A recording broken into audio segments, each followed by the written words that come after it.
107 herritan antolatu dira Gernika Palestina ekimen herritarrak bultzatutako Palestinaren aldeko mobilizazioak. Goizean unibertsitateetako kampusetan burutu dira eta arratsaldeko 7etan izango dira udalerritako udaletxeen aurrean.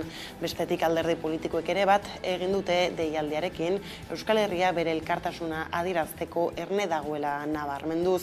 Deitzaileek azaldu dutenez, urriaren 21ean Donostian egindako manifestazio arrakastatsuaz geroztik Euskal kaleetan batzen ari den espektro politiko eta sindikala nabarmen zabaldu dela. Gehitu dute pasaden larunbatean Baionan egin zen manifestazioak bildutako sinatzaileak eta jasotako babes sindikal, politiko eta sozial anitza nabarmentzekoa dela. Hori baitzen ekimena sortzaren helburua ahalik eta erantzun transbertzalena eta bateratuena antolatzea alegia. Urriaren 7az geroztik bildutako datuak plazaratu dituzte baita ere, 10.000 zibil inguru hildira, tartean 4.000 haur baino gehiago, 24.000 zauritu baino gehiago eta bat 1,5 milioi desplazatu inguru daude. Hala gaineratu dute nazioarteko komunitatea gerraren eskalada logika batean oinarritzen den bitartean eta Israelek su etenerako deiak gutxiezten dituen bitartean, gizarte zibiletik elkartasuna zabaltzen ari dela mundu osoa. Eguerdion guztioi, 12ak pasata iritsi da gurean gaur magazineko lehen atalari heltzeko unea. Gaurkoan Palestinako gatazka izpide Israelek Gaza bitan banatzea lortu du. Tropek kontrolpean dituzte zerrendaren iparraldea eta hegoaldea komunikatzeko eremu guztiak. Eta armadak bere aldetik eren egun jakinarazi zuenez erabat inguratuta daukan Gaza hiria. Israelgo zenbait hedabidek aurreratu dute armadak hurrengo orduetan hirira sartzeko asmoa duela.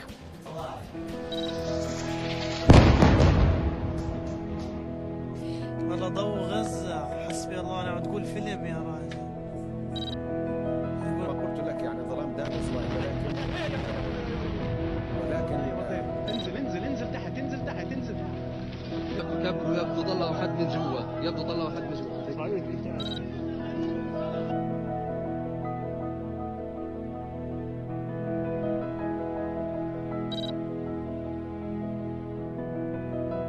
Gaza is becoming a graveyard for children. Hundreds of girls and boys are reportedly being killed or injured every day. More journalists.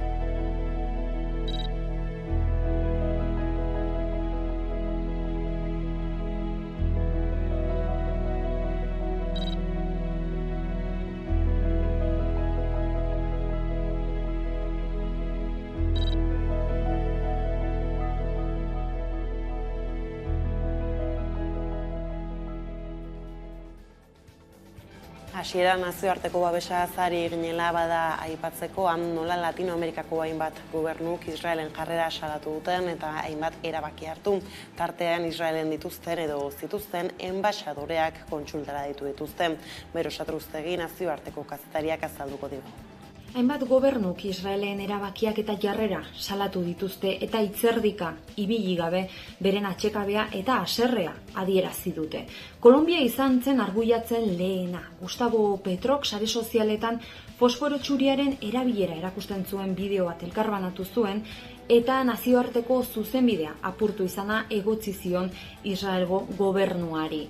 Petro boterera iritsi aurretik, Kolonbia zen Israelek Latinoamerikan zuen aliaturik garrantzitsuena. Hori gutxiez eta Petrok gogorarazi du gainera 11 direla Kolonbiar gatazkarekin gertuko harremana duten agente israeldarrak. Gauzak horrela, Kolonbiak Palestinan enbaxada izanen duela edo izateko asmoa duela aurreratu du. Txilek jarraitu dio, ez horren sutsu, baina Arabiar herrialdeetatik kanpo Palestinarren komunitate handiena duen herrialdeak Israelen enbaxadorerik ez edukitzea erabaki du. Eta berriki jakin dugu Hondurasek ere halaxe eginen duela. Biztanleria zibilak sufritzen duen genozidioa salatu du Xiomara Castro Hondurasko presidenteak. Bestetik, Argentinako, Brasilgo eta Mexikoko gobernuek ez dute halako erabakirik hartu, aitzitik irmoki hitz egin dute aferari buruz. Israelen jarrera arguiatzen dutela jakinarazi dute eta horrekin batera aipatutako gainontzekoen gixara nazioarteko zuzenbidera jo dute egoera salatzeko. Herrialde hauetatik adierazgarriena Argentinaren jarrera izan liteke. Latinoamerikako judu komunitate handiena duen herrialdea da, eta gainera 1984an ordura arte ekialde hurbiletik kanpo gertatu zen atentatu antisemita gogorrena jazo zen Buenos Airesen. Beraz, gobernuaren hitzek eztabaida sortu dute bertako elkarte judu batzuen artean. Gauzak horrela, pauso bat harago joan direnak ere badira, Boliviak harreman diplomatikoak bertan bera uztea erabaki du, Bero Satrustegi. Halaxe da, erabaki zorrotzena Boliviak hartu du Israelgo gobernuarekin harreman diplomatikoak bertan bera utzi dituen herrialde bakarra da, nazioarteko zuzenbidea eta zuzenbide humanitarioa apurtu izana salatzen dute Boliviatik, eta horrekin berehalako suetena eskatzen dute. Bai Boliviaren, bai eta Txile, Kolombia eta Hondurasen erabakiek noski Israelen erantzuna jaso dute. Hamasekin harremanetan egotea egozten die, eta Israelgo gobernuaren hitzetan, erabaki honek, Bolivia Irango erregimenaren mende dagoela agerian utzi du. Eta, esan gabe doa, gainera ez dela Boliviak halako erabakia hartzen duen lehenbiziko aldia. Evo Moralesekin, Israelek 2008ko abenduan hasitako gerrarengatik ere, harreman diplomatikoak etetea erabaki zen. Harremanak ez ziren berrezarri 10 urte beranduago arte. Aipatutako herrialde hauetako gobernuek gauza bera ozen aldarrikatu dute bere halako suetena eta Israel egiten ari den sarraskia genozidiotzat onartzea. Europar Batasunaren Erresuma Batuaren eta Ameriketako Estatu Batuen jarrera baina oso bestelakoa izaten ari da. Hala, estatuen arteko ekintza eta ardura kolektiboa eskatzen dute Boliviatik.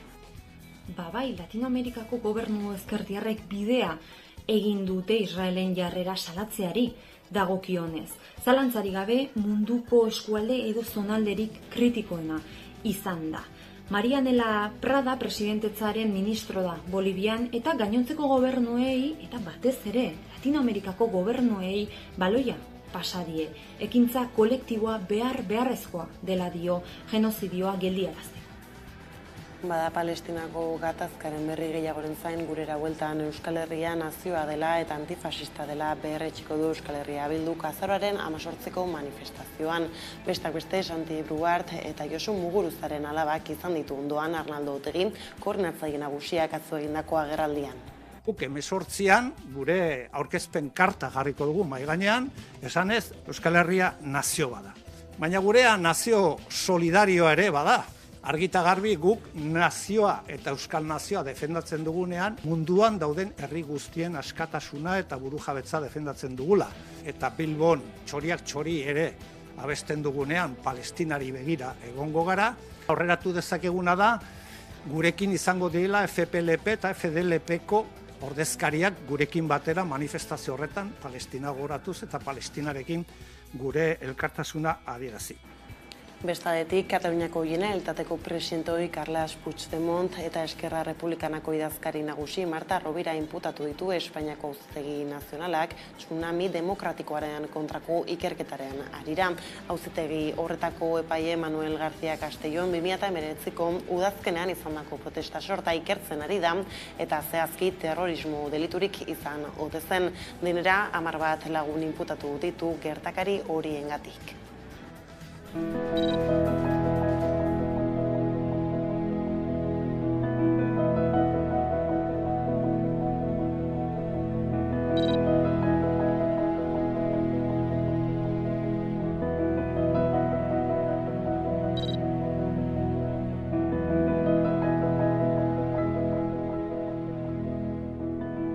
Nik uste dut ez daudela kasualidaderik, badaudela sektore batzuk interesa handia dutenak gauzak aurrera ez egitearekin, eta 18an erantzungo diegu guzti horiei.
Bada botere judizialaren kontseilu nagusiaren alde kontserbadoreak amnistiaren aurkako adierazpen instituzional bat onartu du atzo egindako ezohiko osoko bilkuran legea ezagutu baino lehen bitarteko presidenteak boto zuria eman du aurretik lege proposamen bat egotea beharrezkoa dela iritzita.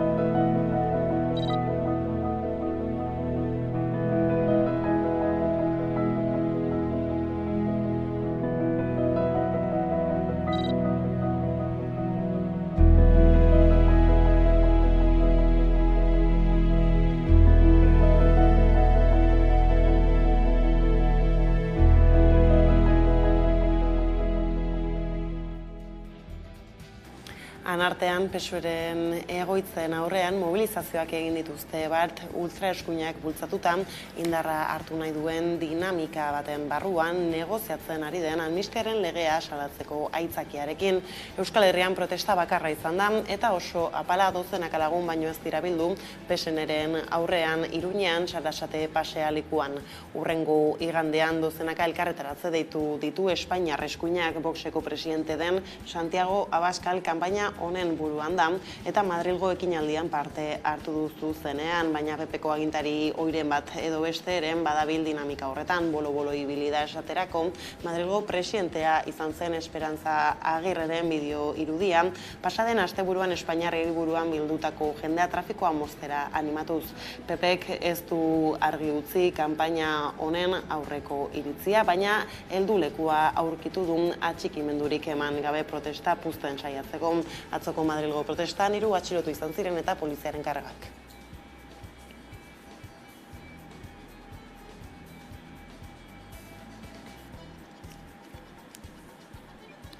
Bestaldetik, Eusko Jaurlaritzatik memoria historikoarekin lotuta onats azken berria.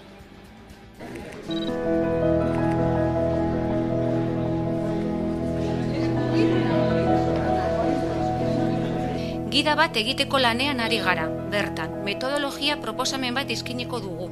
Emakumeak kontakizun historia txertatuko da. Eta aurreratzean, emakumeak historian ikustezina izan ez daitezen. Gidaren helburua garbi da, memoria historikoan genero ikuspegia txertatu. Bide horretan ez gara zerotik hasten. Orain arte, akademiatik, erakundetik, zein ikerlari desberdin aldetik egindako bidea indartzea dator gida. Urrats esangurutzu berri bat ematera dator.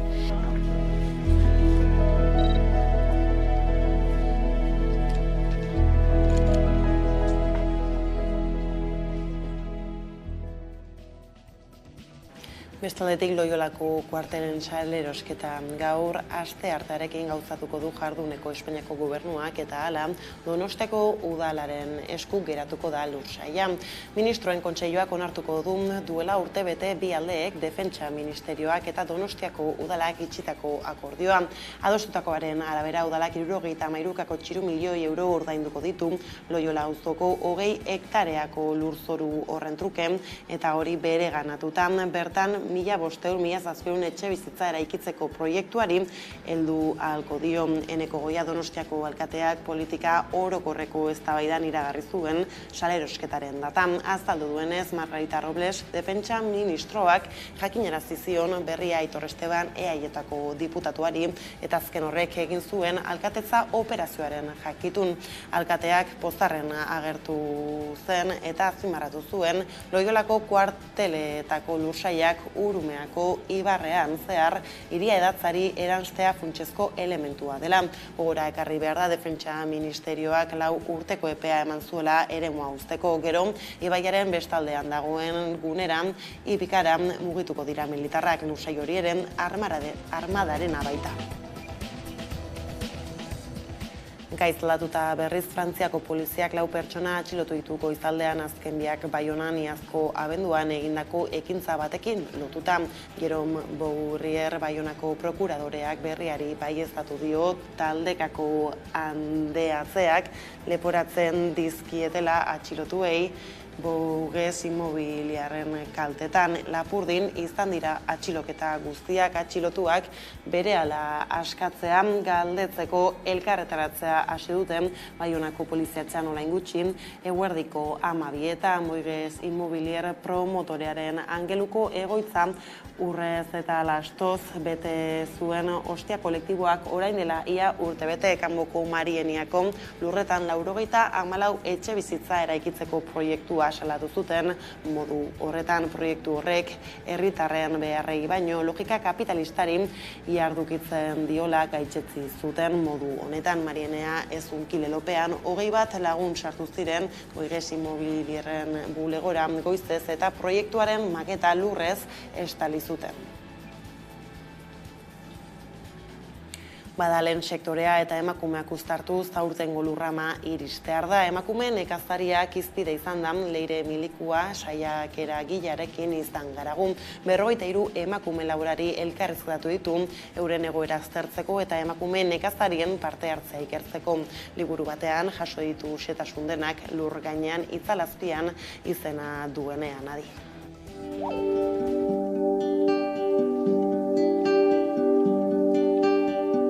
Liburuaren izenburuak erantzuten die 2 atalei, gero badago 3. bat ere, baina lur gainean horretan nik bilatzen dudana da leiho bat eraikitzea, ez? Eta leiho horretan irakurlea oso toki zehatz baten jartzea. Eta horretarako bildu ditut, aipu referentzia eta baita datu desente, niri agian begirada aldatzeko deigarri suertatu zaizkidanak, eta niretzat arreta ditzen duen datu bat izaten da eunekoena, azalera biztanleriaren arteko harremana. Adibidez, EAen nola azaleraren 88% landa eremua kontsideratzen den, baina bertan bizien biztanleria osoaren 11% eta alderantziz nola gainerako 12% horrek jasotzen duen biztanleriaren ia 80%. Orduan, 2 datu horiek gain jartzen baditugu, azkenean argazki oso esanguratsu bat da, ez? Guk, gehienok, nondik begiratzen dugun landa eremua eta gero horri erantzuten diete baita politikek, zerbitzuek eta horratzetik datorrena. Eta gero beste kontu bat iruditzen zaidala nabarmena ero da, nola gure iruditerian lotzen dugun landa eremua nekazaritza jarduerarekin, eta hori datuetara ekartzen badugu, adibidez EAeko datuekin jarraituz, gaur egun, bertan lan ordaindua duten emakumeen 75%ak zerbitzuen eremuan egiten du lan, eta lotuta nekazaritzarekin harremana hori, gaur egun landa eremuan bizi diren emakumeen 58%ik ez dauka harremanik nekazaritza jarduerarekin. 30%ek dauka autokontsumorako, eta 12% da soilik bere diru sarreren gehiengoa zati bat edo hortik jasotzen duena.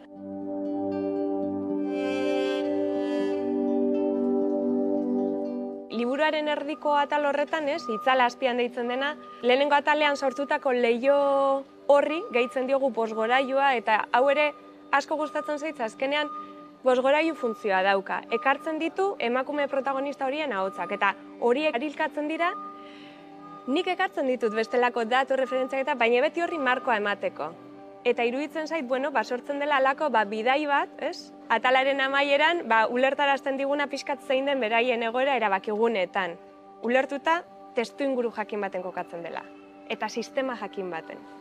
Orduan, hor, ez dakit oso esanguratzua iruditu zitzaidan bere garaian, duela 20 urte baino gehiago ponentzia baten, Maria Ascension Millanek esan zuen.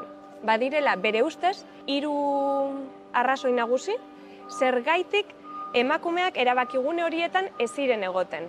Sektorea maskulinizatu bezala irudikatzen da, zergaitik, ez? Eta orduan, berak ematen zituen 3 arrazoi. Eta lehenengokoa zen, bai jendartean eta bai emakumeak beraien burua profesionaltzat ikusten ez zutela.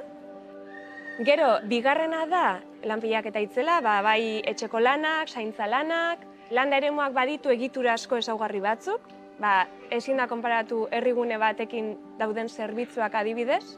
Eta, gauza guzti horiek ere, azkenean denbora kentzen dute, energia kentzen dute, parte hartzeako denbora eta energia behar dira. Eta hirugarrena, berak aipatzen du, neurri txikiagoan bada ere, erakunden beraien hermetismoa aipatzen du berak, ez? Liburua oinarritzen da ikerketa sakonago baten, da bertan 43 emakumeren testigantza jasotzen ditut. Eta banaka elkarrizketatutako emakumeek gehienak bat datoz hori, sektorea irudikatu dela eremu maskulinizatu bat bezala, gizonak izan direla ordezkaritzara, feriara eta tratura joan direnak, eta emakumeak gelditu dira, atzean, etxean, ero itzalean, ez? Eta gehituko nioke feriara eta tratura gizonezkoak, baina adibidez hemen jasotzen zen azokara emakumezkoak, ez? Osea hor, badaude hainbat hierarkia. Eta orduan, kontu horretara bueltatuz, elkarteak ez dira betidanik sortu, ez? Eta sortzen diren momentu honetan, ordezkaritza eremuak okupatzen dituzten horiek sortzen dituzte. Beraien neurrira, logiko. Eta orduan zer gertatzen da? Oraindik ere neurri hori oso vigente dagoela. Eta orduan, hortik eta kanporako guztia, ez, adibidez, izan emakumea, izan gaztea, izan bestelako ertz guzti horiek, ez daukate traje horretan kabidarik. Badaude gauzak aldatzen, baina gelitzen da. Lan eremuko emakumeen, nekazari emakumeen, beraien parte hartzearen, beraien ongizate, biziraute, ezin da mugatu beraien gana bakarrik. Ezin da izan beraiek badituzten lanzama askotarikoak ardura bat eta bestea, eta gainera egon behar izatea, ez dakit, borrokatzen presio duinen gaitik, administrazioekin ez dakit zer gaitik, hor azkenean behar dute guztion babesa. Eta nik esaten dut, ez dugula zertan denok izan nekazari, baina bai izan gaitezke eta izan behar dugu nekazari babesle.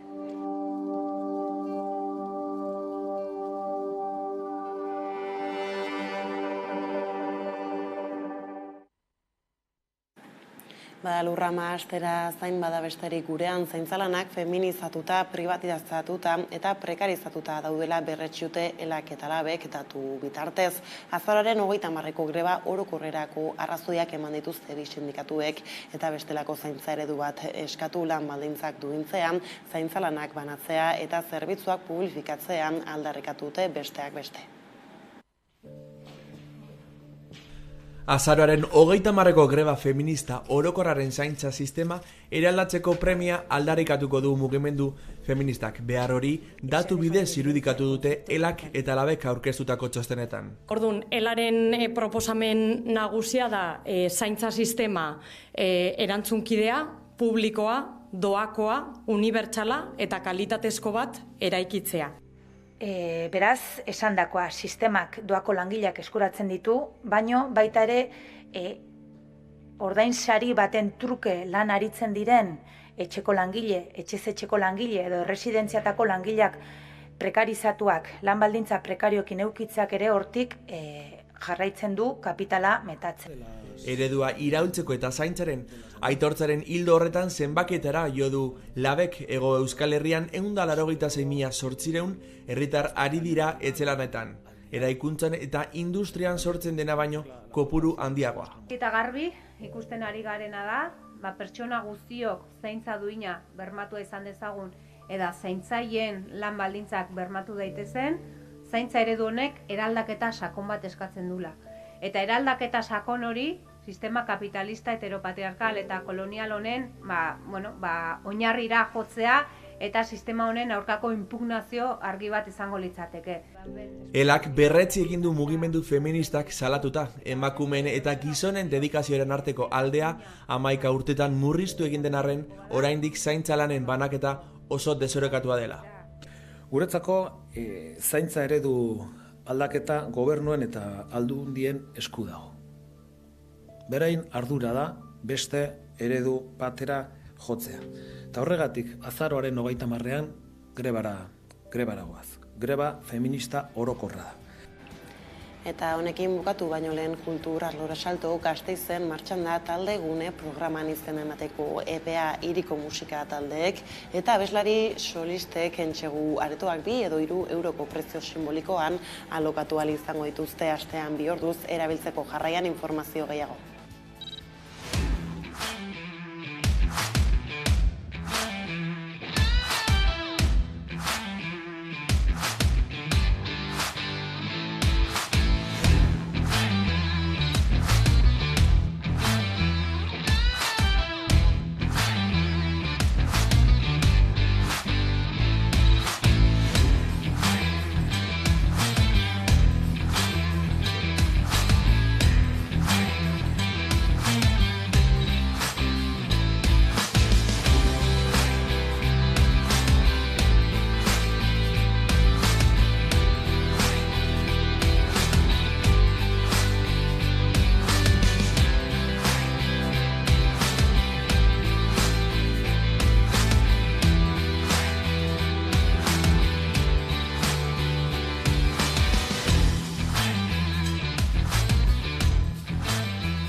Eta honekin iritsi gara gurean gaur magazineko lehen atalaren bukaerara eguneko elkarrizketa nagusiari bide emateko laster gara bueltan albiste gehiagorekin.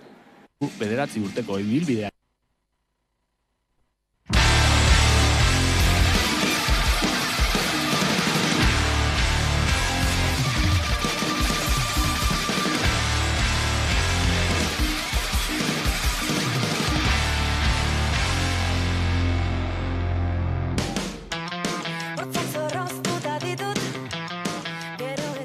Ane Barrenetxea Subako abeslariarekin kolaboratzeko ideia sortu zen lehen urteko Durangoko azokatik.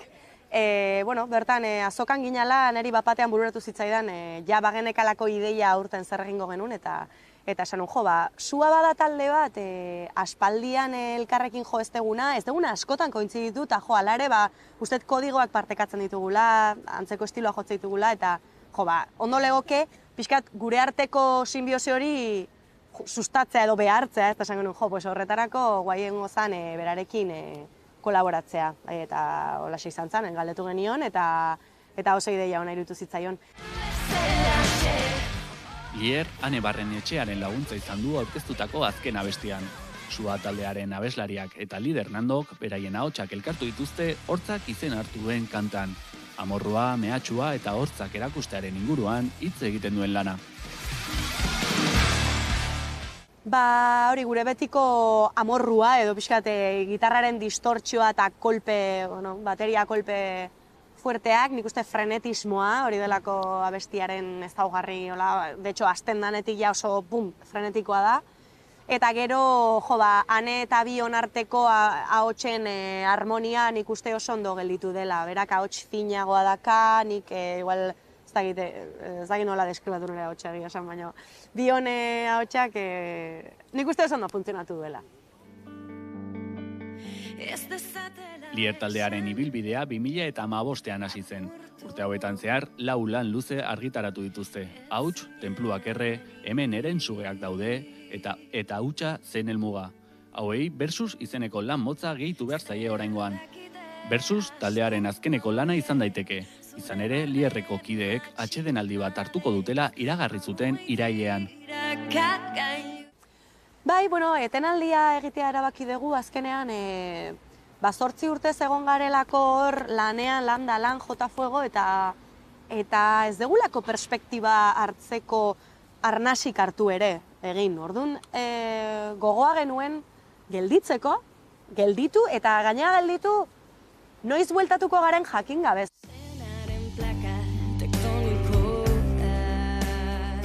Nik momentu honetan esango nuke baietz badugula intentzioa itzultzeko, baina inkognita bat da, eta horretarako hartzen dugu atsedenaldia. Ideia hori benetan ezur mamitzen den jakiteko. Eta ikusi, agian penaz erabakitzen dugu, beste etapa baten gaude eta ez gera itzuliko. Orduan, horregatik ari gera pixkat, ez dakigula, etenaldia aurreko bolo hauek ez dakigu azkenak izango diren edo ez. Orduan, gomidatzen jendea etortzea, ze benetan, eta hau benetan da, ez da estrategia bat. Ez dakigu zer gertatuko den. Etenaldiragoa zela, hori badakigu. Ez dakigu urte-bete 2 urte barru itzuliko garen edo ez garen itzuliko, orduan ez dakigu. Biraren kontzertuak martxora arte luzatuko dira. Ustaritze, Gernika, Innsbruck, Karlsruhe, Amurrio, Gasteiz edota Bilbon egongo dira besteak beste. Azkeneko kontzertua Donostian izango da, martxoaren 2an. Ondoren, taldeak atseden hartuko du.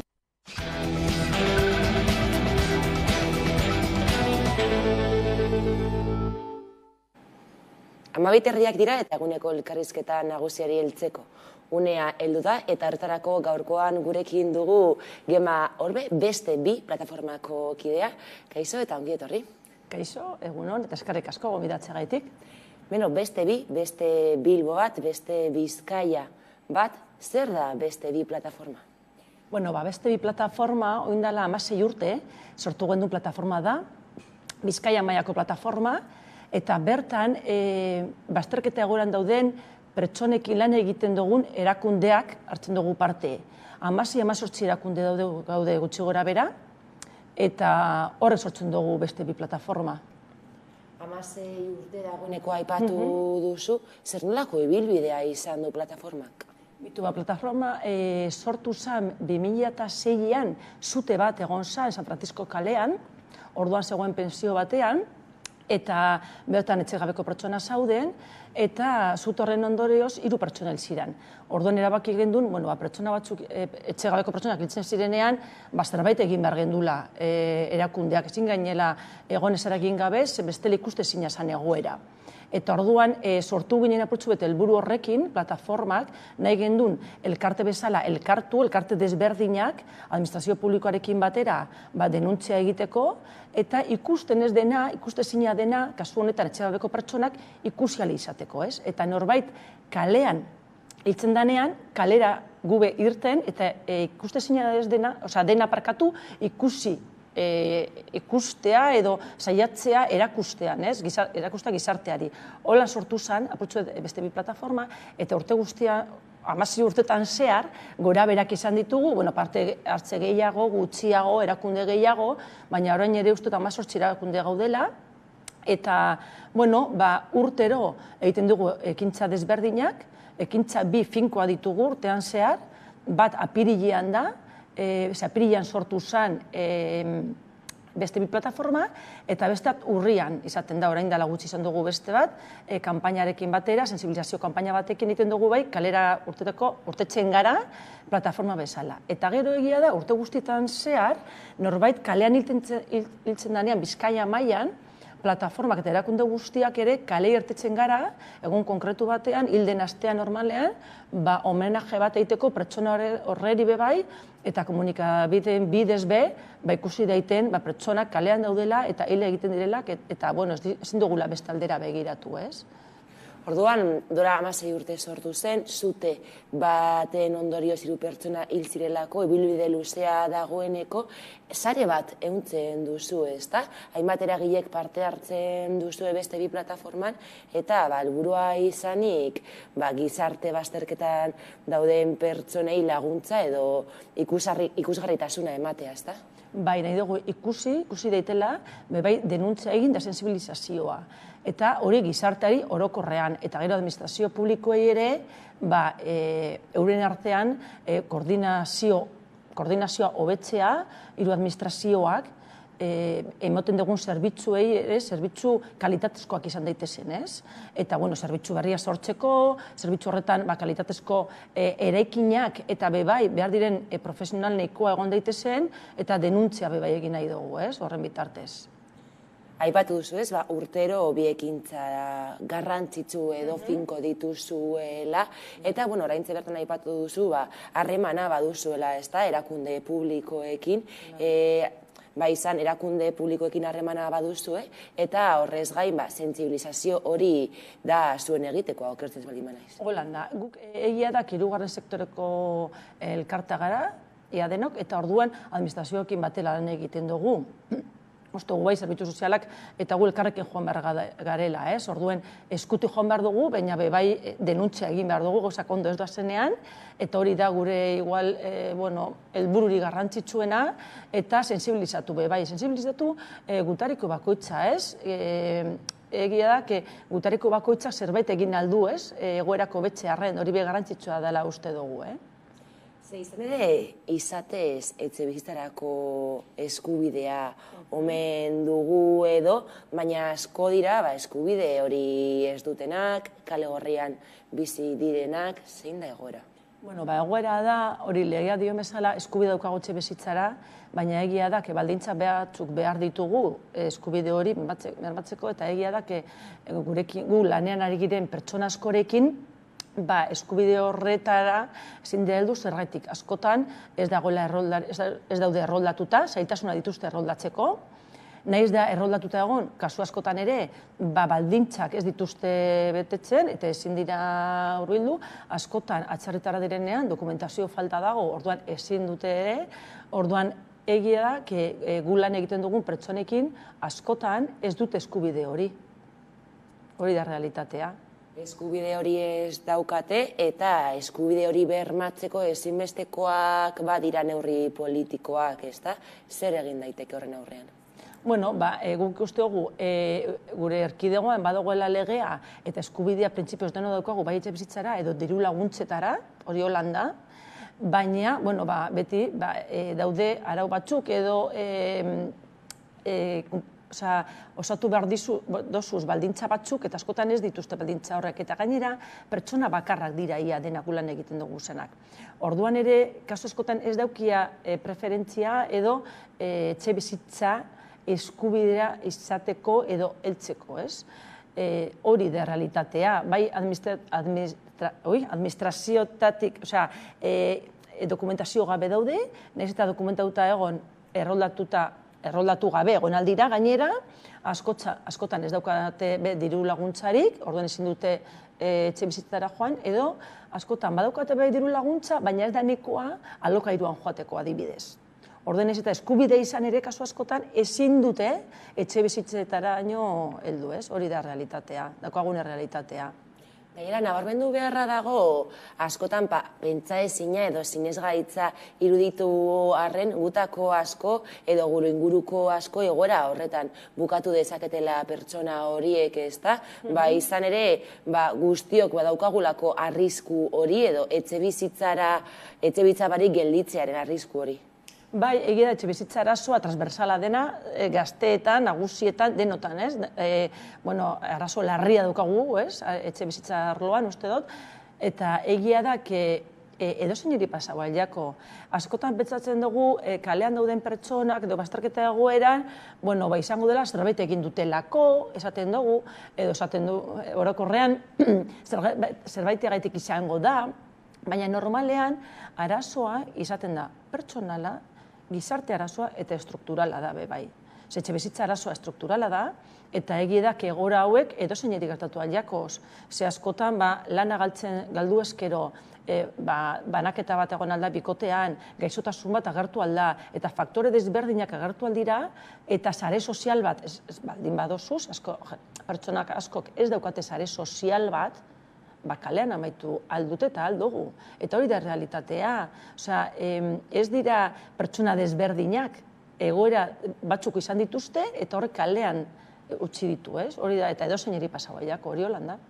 Edozein geratu alzaio, ez da, aipatu duzun bezala, eta ez dakit, agian, ez dakit nola ikusten duzun egoera, gero eta gehiago direla, azkenean, egia da, Bilbo bezalako hiri batean, gero eta pertsona gehiago ikusten ditugu kale gorrian, lo egiten, bizitzen, horrek errealitatearen isla bada, hori? Bai, errealitatearen isla da, eta hor, gauza bi gertatzen dira, ez? Alde batetik, ez ditugu zerbitzuak gure erkidego guztian baranduta, zerbitzuak hirietan, herria handietan daude, horrek esan nahi du, herri txiki batean pertsona bat bizi baldin bada eta kalean gelditzen bada hirira joan behar duela. Orduan hor arazo bat dekogu, egia da, zerbitzu horrek politikoki erkidego guztian sortu bako ziren, alde batetik. Eta gero dekogu migrazio prozesua ditugu gaur egun, ja urteak dira, eta beste realitate bat berria, ez? Ditugu etxegabeko pertsonak beti egon direnak, eta oin realitate beste ez dela ezien heldu beharko bazterketa egoerara, baina heltzen dira. Ze prozesu migratorio horrek egiten die hirietara etortea, eta etxeak lortzeko zailtasunak egiten die kalean egotea. Orduan egia bazterketa egoera eta etxegabetasun egoera gero eta pertsona gehiagotan ematen da. Eta, uste dugu beste bi bezala, zein da, ez dakigu zein dan soluzioa, baina politika arazo bada, migrazio prozesuak, Europa mailako arazo bada, eta, uste dugu, hirietan adibidez Bilbon pilo bat zerbitzu dagoz. Hiriburuetan orokorrean asko dagoz, baina beste leku batzuetan ez.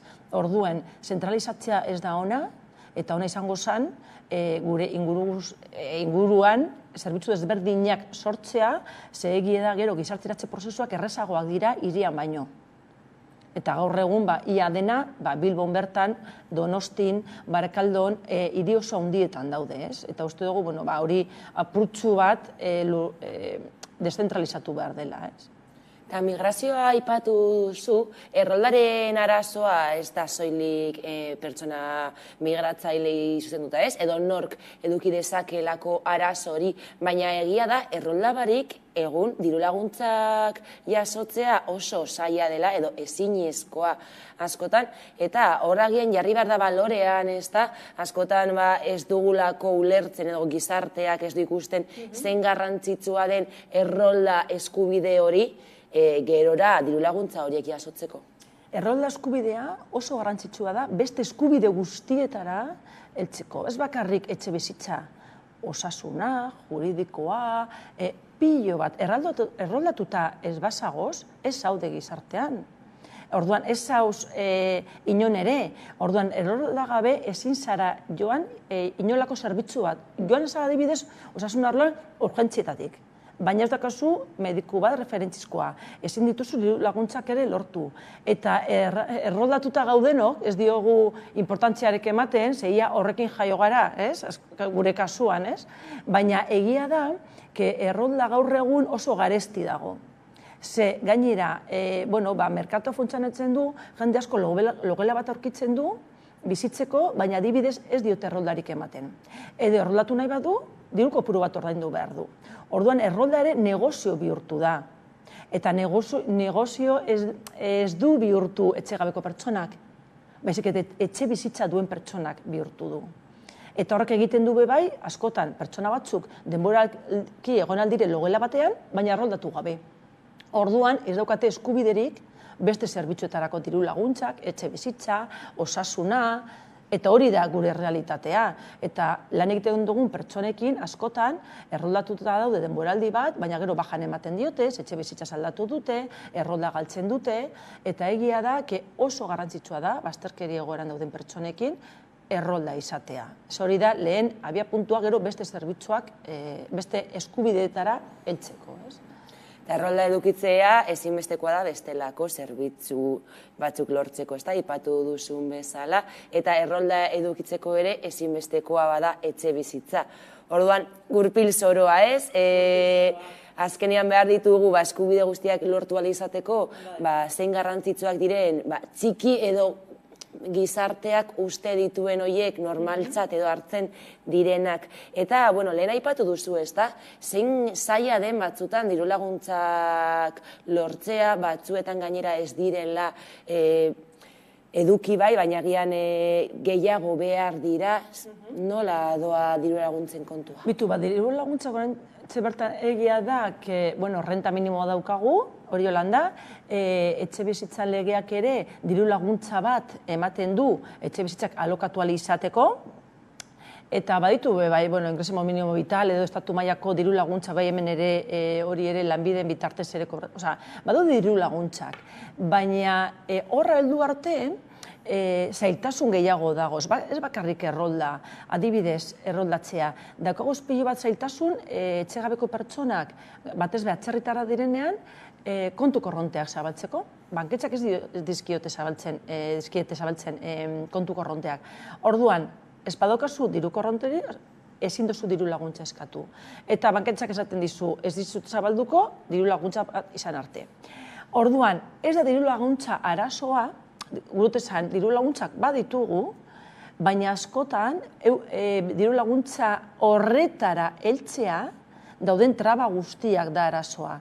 Eta askotan barazoak izan aldira, errolda, banketxeekin, etxe bizitza aurkitzea, orduen, ez da erresa, egia da, diru laguntza batzuk lortzeko normala da, txenean, ez dakit, gauza batzuk, kriterio batzuk edo izatea, heltzeko, baina egia da, horrek egiten du ezin heldu ibiltzea, orden diru laguntza badaude, baina arazoa da euretara heltzea. Egon badaude, baina zaila da heltzea, ez da. Gero egia da, askok badiotela, diru laguntzak erabilgarriak izan daitezkeela, afera edo konpontzeko bidean, baina arazoa konpondu baino estaltzen dutela, eta azkenian etxe bizitzaren arazoa bada estrukturala. Holanda, diru laguntza laguntzen dute, hori holanda, eta beharrezkoa dira, kasu askotan, baina hori arazo potoloena etxe bizitza arazoa da. Gu ditugu pilo bat pertsona ja urtea dituzte eta pentsio bat dute eta diru laguntza dituzte, osea, diru kopuru bat, baina ezin dute lortu etxebizitza bat, aurreiritza daudelako, fizikoki ez dalako gustokoa, edo adikzioak dituelako, hori esaten dut, etxebizitza pribatuaz hitz egiten ari naz ere, ez da bakarrik publikoa, pribatua ere, merkatuan dagoen etxebizitza. Orden, diru laguntza garrantzitsua da, baina beste faktore batzuk adibidez etxebizitza kontutan ukin da. Ez bestela daukagu jendea diruarekin eta kalean. Eta hori errealitate da, eta esaten du jendeak, lortu da hila pisu bat, baina eske errealitatea da adibidez Bilbon ezinezkoa da etxebizitza bat lortzea. Lortzen dutenean, Bilbon eta edozein herritan, lortzen dutez logelak, eta adibidez atzo esan zidaten, 550 logela bat bakarrik izatea. Horrela oso zaila da, gainera, ematen dizute logela askotan erroldatu gabe esan dugun bezala, orden diru laguntza galduko dozu. Egia da dalan zirkulo bat, eta hor sartu eskero, oso zaila dela irtetzea, hori da realitatea. Eta gero gainera, naiz eta dirua eduki edo ordaintzeko aukera hori eduki etxe bizitza, alokairua ordaintzeko aukera, askotan ere salatu izan dute arrazakeria, ez da? Etxe bizitzak alokatzerako orduan, maizterrek jasaten duten arrazakeri hori. Bai, realitate bada. Arrazakeria dago, orain bertan kalean daude pertsona asko, mutil gazteak, magrebiarrak dira, baina askotan formakuntza bat egiten ari dira, formakuntza bat egin diru laguntza bat dauke, eta posibilitate dute etxe bizitzetara sartzea, 3 launaka, kontratua eginda, baina egida arrazakeria asko dago. Eta, magrebiak edo bardina eta askotan ditugu bai familiak kalean, umeekin, eta hori berretate bada, eta hori aurre iritziak esan duguna lehen, atxerrita delako, atxerrita delako. Adikzioak izan dituenean, adikzioak izan dituelako. Eta gaur egun egia, etxe bizitza gutxi daude, eta etxe bizitza duenak, aukeratu aldau nori alokatu, horrela da, normalean ez dute alokatzen bazterketa egoeran dauden pertsonei, edo egon diren pertsonei, hori da realitatea. Lehen aipatu dugu, etxerik gabeko pertsonen kopurua asko handitu dela, ez da? Ez da biderkatu azken urteetan, baizik eta 253. Hasi da, Araba, Bizkaia eta Gipuzkoan, etxegabetuen kopurua eta neurri eraginkorrik jarri ezean, egoerak okerrera egingo duela aurrikusi daiteke. Nik kopuru hori handituko nuke, ze dira 250 piku kalean daudenak. Baina dira 3.380 bazterketa egoeran daudenak. Gauza bada kalean egotea, hori da egoerari gogorrena, dudari gabe, eta bazterketa egoeran esan nahi du kalean egotez gain beste asko aterpetxe temporaletan daudela, osea, gaur aterpetxean daude eta atorren astean kalean daude, ditugu bebai etxe bizitza ez egokietan bizi diren pertsonak, txaboletan, lonjetan, edo urgabe eta argigabe bizi diren pertsonak, eta baditugu ere violentzia edo dagoen etxeetan bizi diren pertsonak, batez ere emakumeak. Orduen, bazterketa ikerketa egin zanean, oindala pasaren urteko datuekin, 2022ekin, 3.300 pertsona agertu ziren egoera horretan, eta 20% kale gorrian. Horre datu dira 2022koak. Aurten iraian, 23an, aurten, Bilbon egin dute kontaketa, eta 200 piku izan ziren pasaren urtean, eta aurten ja 500 eta piku zenbatu da biez. Osea, datuak gora eta gora eta gora doaz. Eta hori da realitatea. Eta gero eta jende gehiago dekogu kalean, dekogu sedano dekogu, gure kaleetan daude, bai batzuk, urte asko dara matzatelako egoera horretan oso zaila da irtetzea, bai prozesu migratoriak ere etorri dira, eta gero emakumeak ditugu ere, ez ditugula ikusten, baina emakumeak ere kalean daude eta bazterketa egoeran daude. Eta hori be kontuan eukin behar da. Egia da, gutxiago ikusten dira, bazterketa egoeran 20% edo dira, eta gero kale gorrian daudenak 6%, orden askoz gutxiago ikusten dira, baina egia da, etxe bizitza ez egokietan bizi direnak asko dira, eta violentzia dauden etxetan ere asko. Orduan, kalean ez ikustak ez du esan nahi, ez daudenik. Ze askotan, bizi dira bikote oso desatseginekin kalera eskote arren. Eta hori bazterketa egoeran egotea da, ez? Orduen, begiratu behar dugu bai ondo, ze emakumeak ere hor daude bai. Naiz eta ez ikusi egunero, baina egoera eta zenbakia ere gora doa emakumeena kalean. Orduan, olako egoera gainditzeko, ezinbestekoa izan daiteke, adibidez, etxe bizitza publikoen sarea handitzea, diru laguntzak badaude, baina horretaz harago, eta gero horrez gain, aterpetzen edukierak ere handitzea, adibidez. Egia beik, aterpetzea erantzuna puntuala da, gutxetan aterpetzak lehenengo momentuan ondo daude, baina gero pertsonarekin lanean zaudenean egokiona etxe bizitza baten egotea da, noski, danok bezala, sukalde batekin, eta hor dago zaitasuna, ez? Salto hori emotea, ez? Aterpetxetik etxe bizitza batera. Egia da, etxe bizitza publiko gehiago behar da, hori badakigu, danok dakigu uste dugu, eta gero behar da, etxe bizitza pribatua daudenak merkatura ateratzea, ze asko badakigu gutxik daudela, eta, bar politikak ere badaude batzuk, ez? Baina animatzea, danoi, etxe bizitza horrek ataratzea, eta, erabilgarriak izan daitezela etxeak, eta oportunitateak emateko jendeari, ez? Zer ez da diru arazo bat, ze askotan esan dugune, kalean dauden pertsona bazterketa egoeran, momentuen baten diru laguntzako ikingo dauri ez, eta ikingo dauri ez zelan ordaindu. Orduan, apostu bat izan behar da, ez?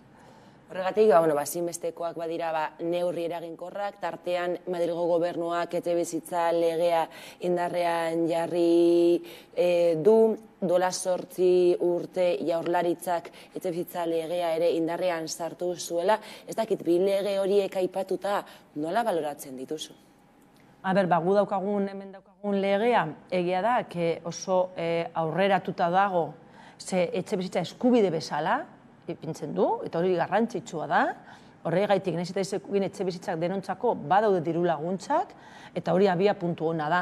Nahiz eta, badakigu, denontzako ez egon, baina abia puntu ona da. Eta, egia da, estatu mailan egindan legeak Madrilen ez du asko ukitzen, ez hobetzen gu daukaguna, horrela da, eta gero Madrileko legeak ere ez du planteatzen eskubide bezala etxe bizitza. Orduan esan alda, ondo dauela, estatu mailan lege bat izatea, ez da egon legerik, eta beti da ona da lege bat izatea, baina gure kasuan badaukagu gure legea, eta aurretik doa beste ikusita. Orduan, uste dugu gure legeak eskubide bezala planteatzen duen etxe bizitza, bor landu behar dela, zelan denok izan aldogun eskubide hori, ez? Lehen aipatu duzu sentsibilizazioa, zein garrantzitsua den, orduan gizarteak badu zeregina, afera honetan zer egin dezake?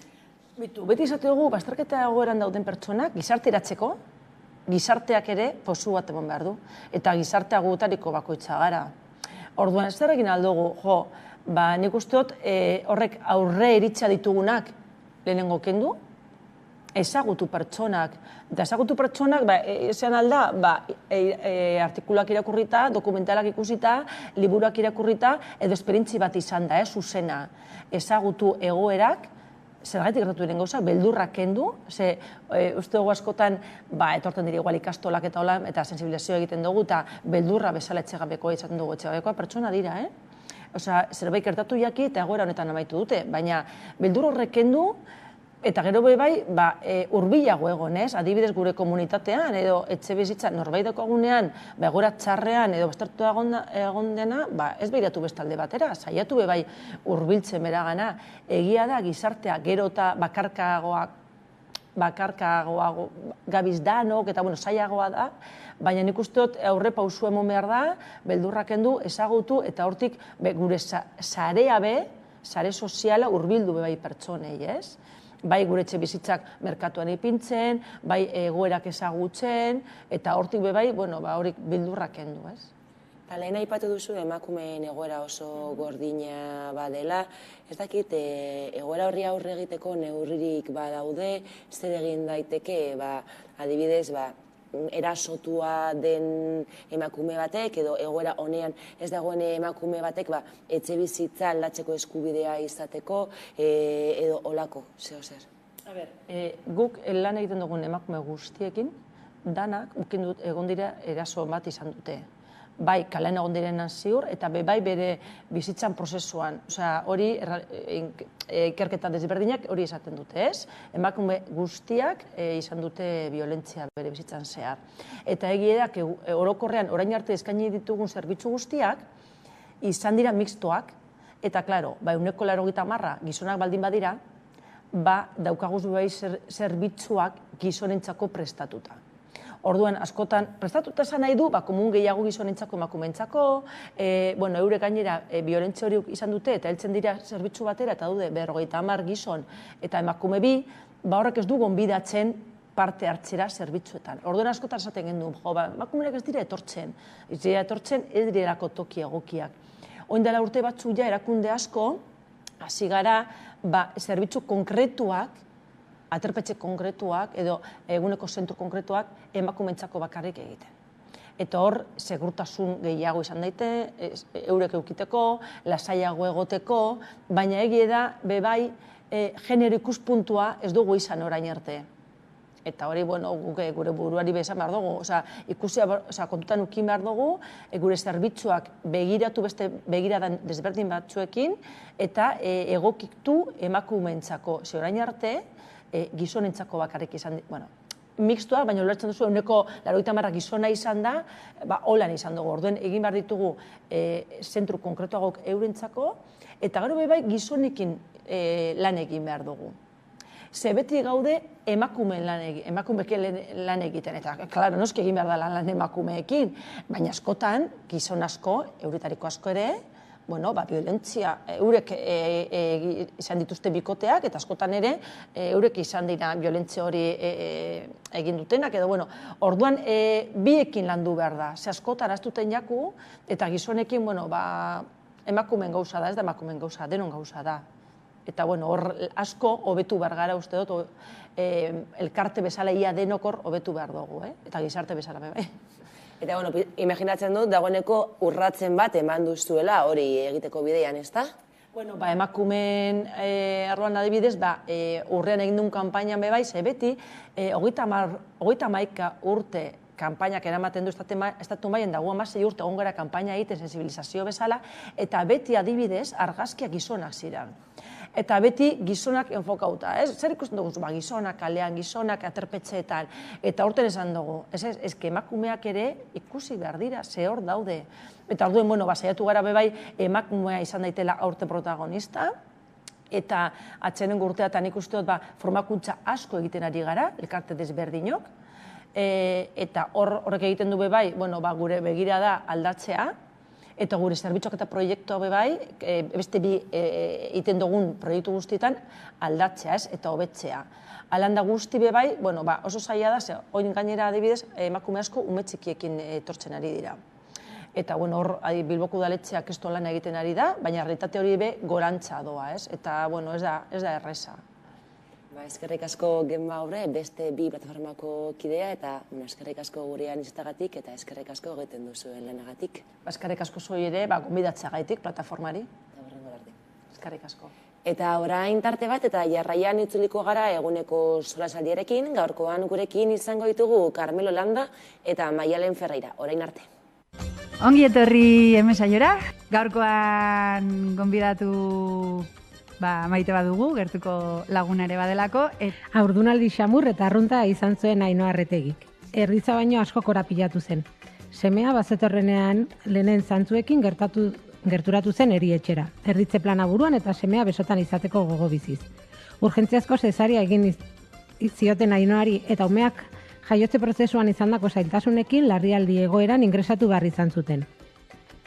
Zorionez, ondo bokatu zen dena, baina gertatutakoa ez du bere ala ahaztuko Ainhoak, eta gurekin partekatzeko asmoz etorri da guregana. Nun idea buruan zen, etapa bat ez, polita izan martzela, goxeatzena, disfrutatu, gero, hori ere agitz presente nuenez, erditze ostea eta gero bizi aldatu behar da. Orduan, benga, guain egitera, eta orduan egon nintzen aktiba, gorputzak lagundu zidan, eta disfrutatu nun pila bat gara hortaz, eta ongi joan zen dena. Eta erditze osteana, egiaran ez nun, espetatiibak, ziren txarrak? Batzutan hartu nire, benain txarrak ez, izango, bai, sensazioan nun, igual batzutan, igual luen dela urte batzuk, eta gogoenik ama dago tendentzia batzutan, egiten dugula dena superromantiko eta joez polita, eta erditzea, eta batzutan egiten dugula ere, bertze estremora pausu bat, eta nire zer egin dut, nire bizitzakin, orduan nintzela.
Ongi etorri hemen saiora. Gaurkoan gonbidatu maite badugu, gertuko lagunare badelako.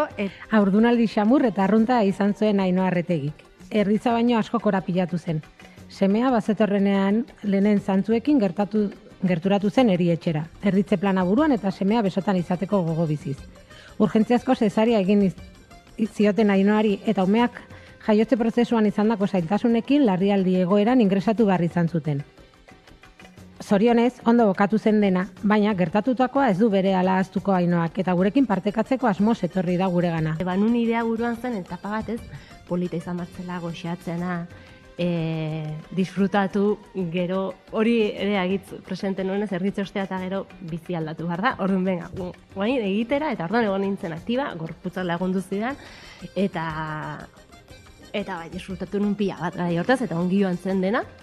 Eta erditze osteana, egiaran ez nun monoespetatiibak ziren txarrak.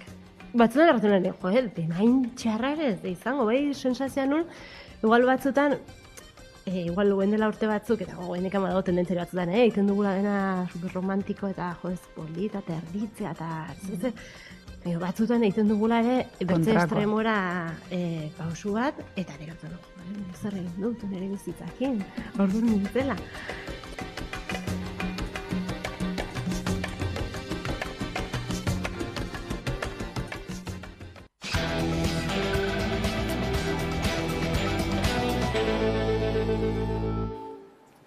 Orobatak pasata iritsi da solasaldiari ekiteko unea, eta horretarako gaurkoan gurekin ditugu Maialen Ferreira eta Carmelo Landa. Kaixo bioi eta ongi etorri. Eskerrik asko. Beno, larun batean manifestazio historikoa, masiboa, hemen Bilbon. Egin zena Euskalgintzaren kontseiluak deituta, udaltzainen arabera 70.000 pertsona baino gehiago izan ziren, ikaragarria benetan, ez dakit bertaratzeko aukerarik eduki zenuten, eta, bueno, ez baldin bada horrela, irudiak ere ikusgarriak izan baziren. Ni kanpoan egon nintzen, ez nintzen fan, eta malez, baina, nik espero nagoen oso jendetsua izango zala, baina hainbeste egia esan, postu ninduen, ez, olako gargazkiak eta olako bideoak ikusita, ez, zenbat eta zenbat jente zeuden adin guztikoak, ez, eta azkenean nire ustez mezua argi dago, ez. Alde batetik, jende asko babesten dagoela euskara, eta beste alde batetik oso kezkatuta da zela gertatzen ari danarekin, ez, eta nire ustez epaien artean gertatzen ari dana, da gizartearen sintoma bat, ez, eta azkenean hori nire ustez ez dakite borrokatu beharra edo behintzat aztertu beharra dago, ez, zer gertatzen ari da euskararekin eta zergaitik existitzen den euskarafobia hau.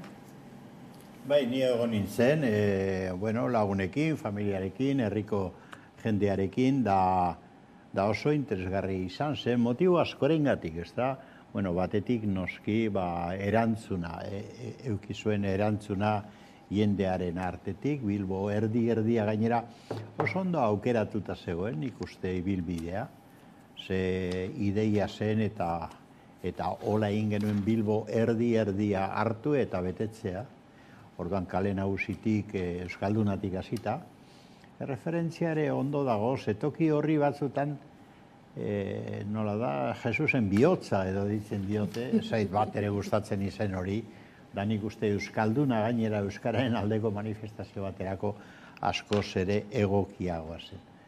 Alde horretatik antolatzaileak oso ondo bizkor ikusi ditut. Gero, bueno, kale nagusi osoa, edo Gran Bia gazteleraz esaten den moduan, ez da kale hori oso hori bete genuen. Eta nik uste hori ja izan zen lehenengo postasun motiboa, ez? Gero udaletxeraino joan ginen, eta namaitu, horre zubia eta dana jendez gainezka. Eta, bueno, hor bi kausa daude manifa hori ospatzeko. Lehenengo eta behin erantzun oso egokia eman geniola epaile sistemari. Ez da epaile bat, epaile bi, da Espainiako epaile sistema osoa, ez da oso erasokor agertzen ari dena. Ikusi egunotan, beste motibo batekin nola ari diren agertzen, ez da, baina Euskararen kontra, eta esango nuke Euskal Herriaren kontra, oso erasokor. Eta hori ikusten da benetan Estatu Espainiarra zer den, ez da? Askotan pentsatzen dugu redukzio bat eginda, gobernua dela estatua, ez. Estatua askoz gehiago, askoz sakonago eta askoz gaiztoagoa da. Nik uste dut halako gaiekin. Eta biztan da, ez dala epaile baten edo beste baten erreakzioa baizik eta hor dago plangintza bat, eta plangintza horren barruan argi dago, Estatu Espainiarrak argi dauka Euskara ez duela garatzen utzi behar. Ez duela onartu behar, ez du nahi behintzat, inon Euskara hizkuntza nagusi bihurtzea. Eta, bueno, hori gerta daitek. Besterik gabe bere horretan utzi eta Euskaldunon bilakaera herri askotan, Euskara izan daiteke. Hizkuntza nagusi, izan ere hola da, ez da leku eskotan, baina hauek ez dute hori onartu nahi. Zergatik, hor gazteleraren atzerakada edo gainbera etortzitekelako, ez da. Da nik uste hori nahi dutela, bueno, beraien jokabide imperialista eta kolonizatzaile horrekin hori nahi dute inposatu, hori batetik. Da bestetik asko gustatu zait, gaur bertan uste dut eman dutela prentza horreko bat, ez da. Komentatuko dugu, espero dut. Orduan, hori balorazioa eta ondorengo erreakzioa ere oso interesantea. Justu hori komentatuko dugu, izan ere, larun batean milaka eta milaka izan ziren, hori Bilboko kaleak bete zituztenak. Egia da, aurreikusita zegoela, jendetsua izango zela, azken asteetan, hainbat eragile politiko, sozialek eta sindikalek, babesa helarazi ziotelako manifestazioari, hala ere aurreikuspen guztiak gainditu eta kontseiluak gaurkoan, egindako prentza horrekoan, balorazio oso positiboa egin du, entzungo ditugu Idurre Eskizabelen adierazpenak eta jarraituko dugu gaiarekin. Aipatu dugu behin baino gehiagotan, gure aurreikuspenak gainditu egin zituen erantzunak. Eta pozik gaude arrakastarekin, ez guri erakunde moduan ematen digunagatik, baizik eta uste dugulako horrek adierazten duela guk geuk egoera honen aurrean, oldarraldiaren aurrean sentitzen dugun kezka eta larritasuna oso partekatua dela. Nolabait, gizartean itxatxita dagoela kezka eta larritasun hori. Baina era berean uste dugu larun batekoa baita ere izan zela Euskararen normalizazioan aurrera egiteko borondate oso sendo baten adierazpena. Eta horrek noski, kontseiluari eta esango nuke euskalgintza askotariko eta zabaleko eragile guztiei poz handia ematen digu. Azken aldian, ugaritzen joan dira auzitegietatik herritarron hizkuntza eskubideak murriztu dituzten sententziak. Eta jakin badakigu, aurrekoen bide beretik gehiago ere etorriko direla.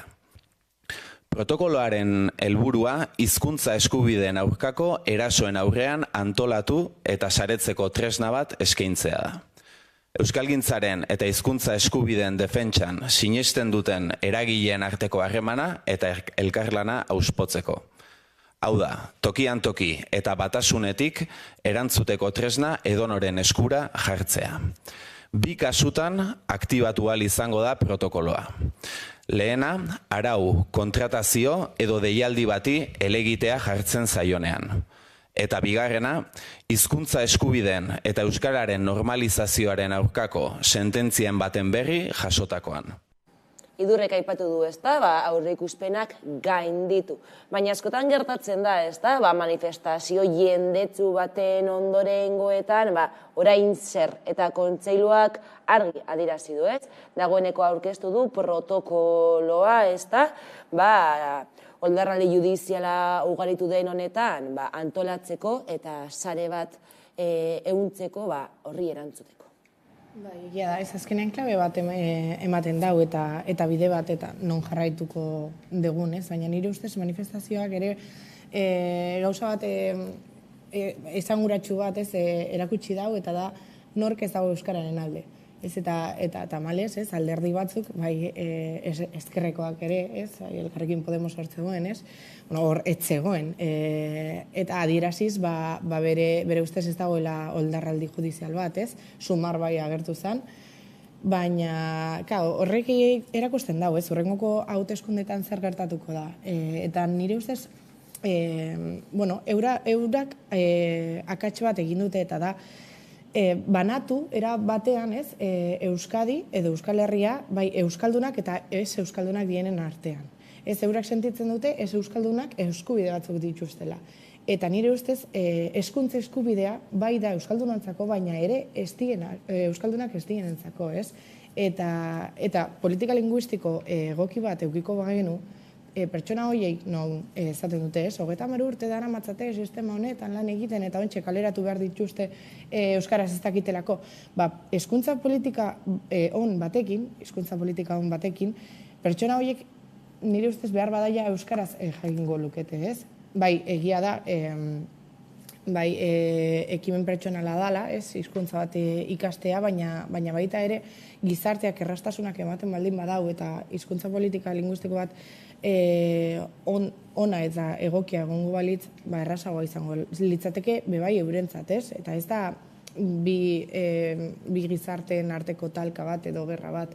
Nire ustez danok bai Euskaldunak eta oraindik Euskaldunak ez dienak eta hortxe saietzen ari dira euskaraz murgiltzen edo behintzat gizarte honetan bizitzen, biok elkarrekin joateko bide bat izango, beharko zala, ez? Eta ez da, eurak, erakutsi duten moduan, ez? Bai Podemosek eta bai PSOek. Bai, puntu importantea da.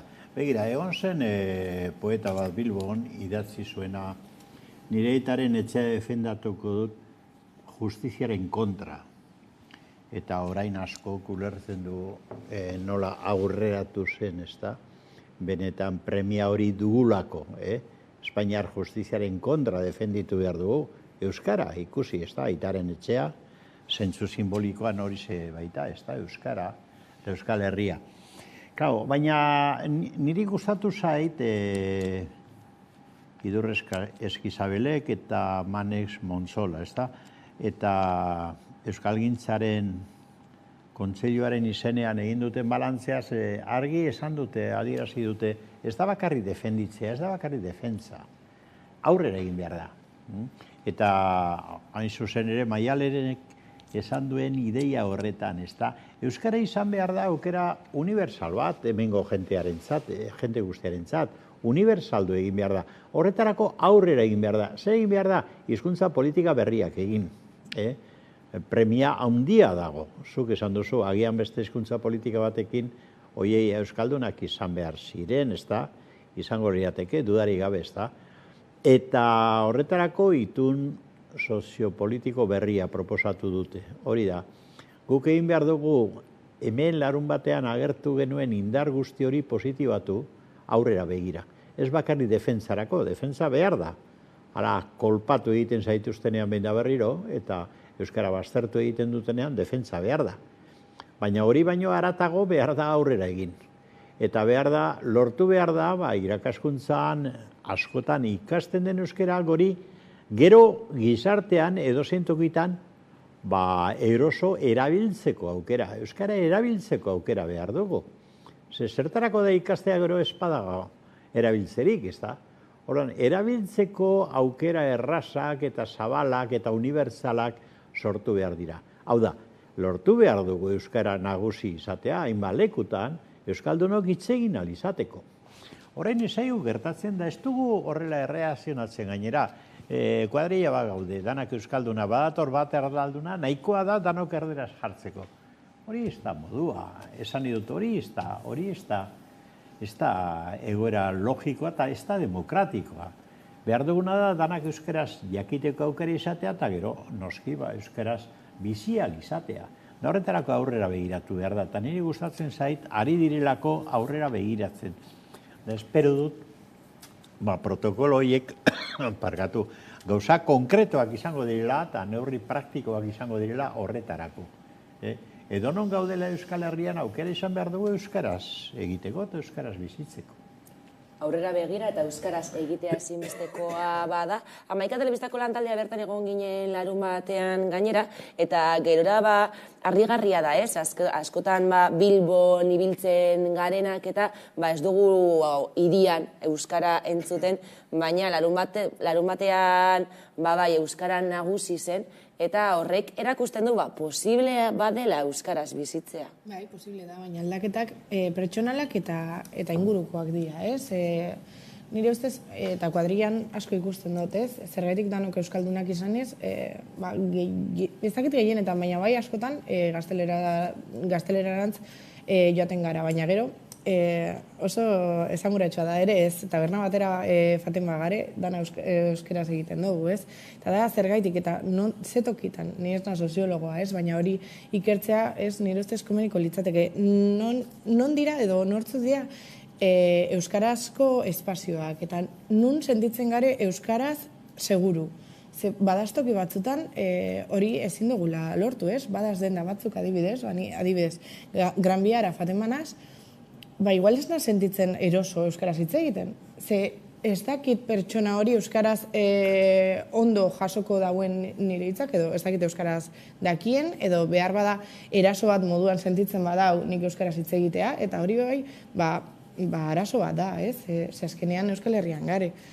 Eta ezin, ez dakit kafesne bat euskaraz eskatu, oso zaila da, ez? Eta eurak bebai sentitzen dute, ez? Eraso bat moduan batzutan esaten dugunean, ez? Euskaraz hitz egin behar dizut, euskalduna nazelako, eta nire eskubidea denean. Nik ez dakit euskaraz, eta konfrontazio bat sortzen da, eta hori bebai arazo bat da, ez? Batzutan, Karmelok esan dago moduan, pertsona bat ez dakien euskaraz, edo ez badaunai euskaraz hitz egin danok zelan gazteleraz goiez, eta dabe bai, pertsona hori bakarra izan arren, bera sentitzen dalako botere guztiarekin, ez? Erderaz hitz egiteko, eta ez bakarrik bera, baizik eta kuadrilla guztia, ez? Eta hori bai, bada, beti danik ikusi izan dugulako euskara era minorizatu batean edo gutxietzi izan dugu edo izan dute, eta azkenean gu sinistu dugu, ez? Euskara oso txikia dela, eta horregatik badanok gaztelerara joan behar dugula, ez? Baina hori arazoa da. Bueno, gai ona atera duzu nik uste dut. Ona, baina sakona eta seguruen ez digu emango dana garatzeko, baina hor bi elementu daude. Lehenengo diozu, ze espaziotan egin daiteke euskara. Ez dakit horren beste espazioa den edo arloak eta sistemak. Esan nahi dut, hezkuntzan gela barruan egin daiteke euskara. Da, askotan egiten da. Baina gero kalean, esate baterako kulturgunetan, kultur arloan, badago aukerarik edo denpora pasa arloan, kirol arloan, lan arloan, horiek arloa dira. Eta gero sistemak daude, hau da, ze sistematan da posible euskaraz bizitze, euskara garatzea. Hezkuntza sisteman bai, baina lan sisteman, administrazio sisteman, esan nahi dut, gehiago da nik uste arloak eta sistemak.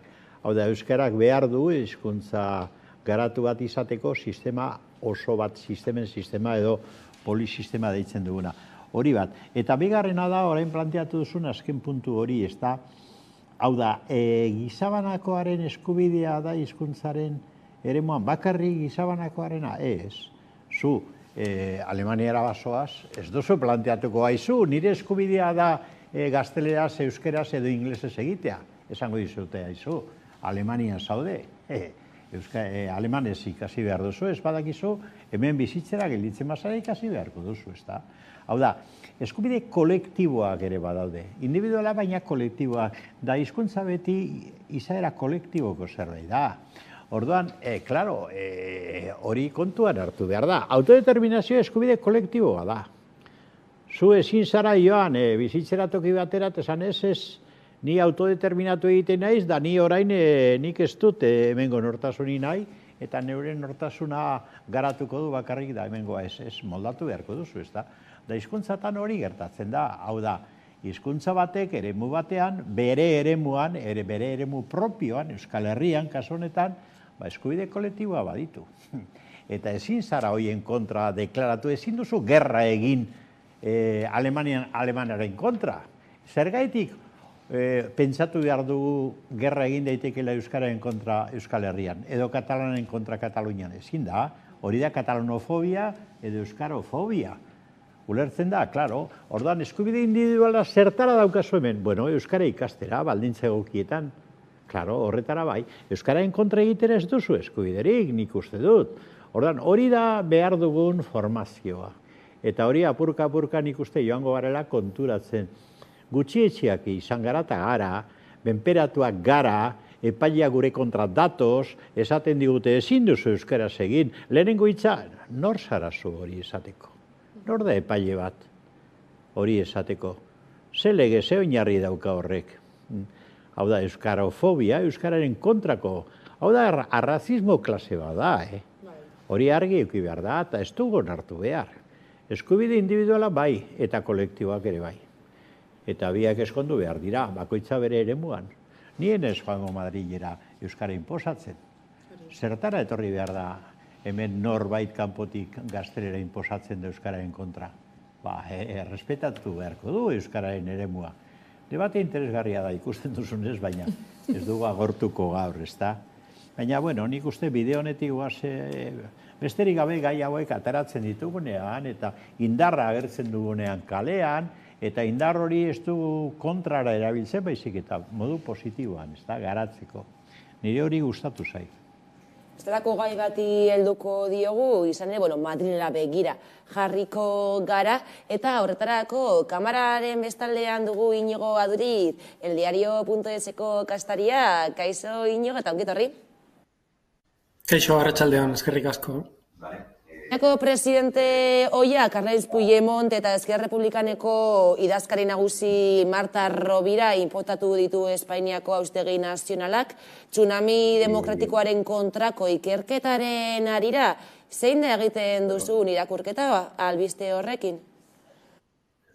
Oso deigarria da prozesu hau gelditua zegoen auzitegian eta García Castellón epaileak berriro atera du hain zuzen ere amnistiaren inguruko eztabaida dagoenean mahai gainean, eta are gehiago Junts eta PSOEko buruzagiak negoziaketak ixten ari diren momentu horretan, ez?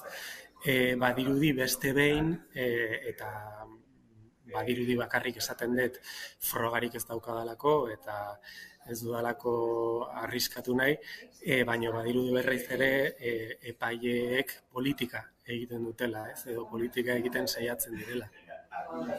Batu duzu, ez? Juntsek eta PSren arteko akordioa, edo negoziazioa, ez da, amnistia legea dela eta investidura hemen daukagulako, ez da? Nola ikusten duzu egoera, negoziazio horien egoera? Egia esan, badaramatzagu ja 2 aste, behin eta berriro esaten digutenak,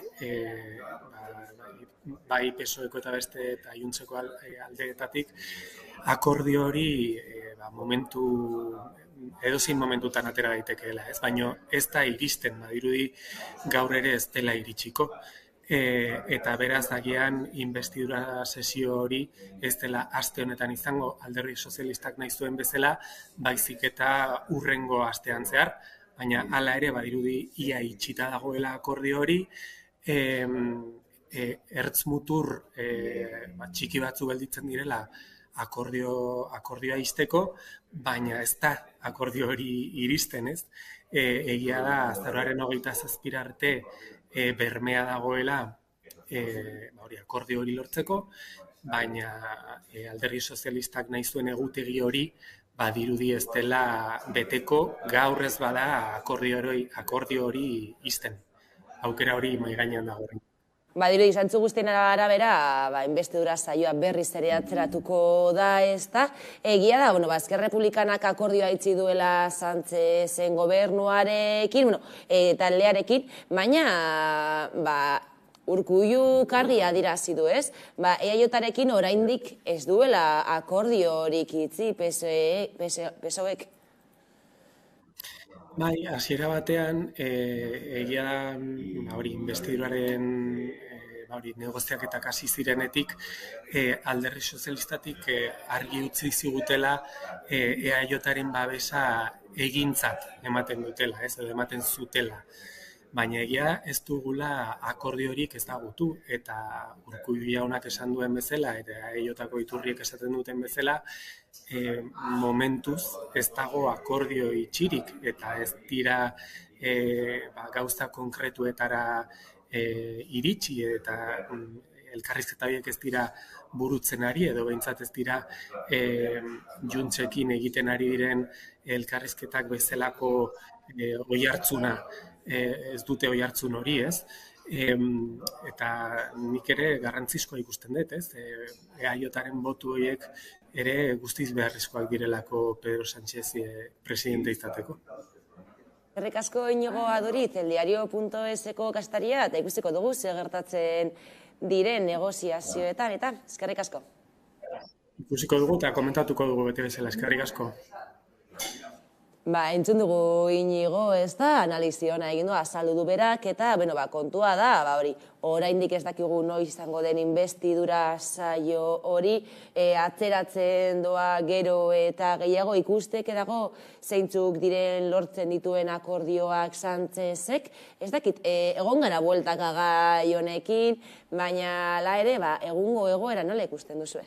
Klabe bat eman dau, ez, eta nire ustez ez da izan berak esan dauen moduan, ez, Iñigok esan dauen moduan ez dauela nahi, esan oso erafinko batean, ez, baina epaiak egia da politika egiten ari direla, ez, eta hori nire ustez, ez, ikusten ari gara, ez, eta azkenean arazo bat da, eta ez bakarrik gizarterako baizik, eta eurak deitzen duten demokrazia hortarako, ez, ze eurak beti izaten dute, ez, epaiak die demokrazia honen, ez dakit esanguratsuenak, edo demokratikoenak, ez, eta hori bebai entzun izan dutzet, ez, analista batzuei, esan ez, oldarraldi, Euskararen aurkako oldarraldi bat ez dagoela, baizik eta demokrazia baten epaiak azkenengo hitza dutela, ez.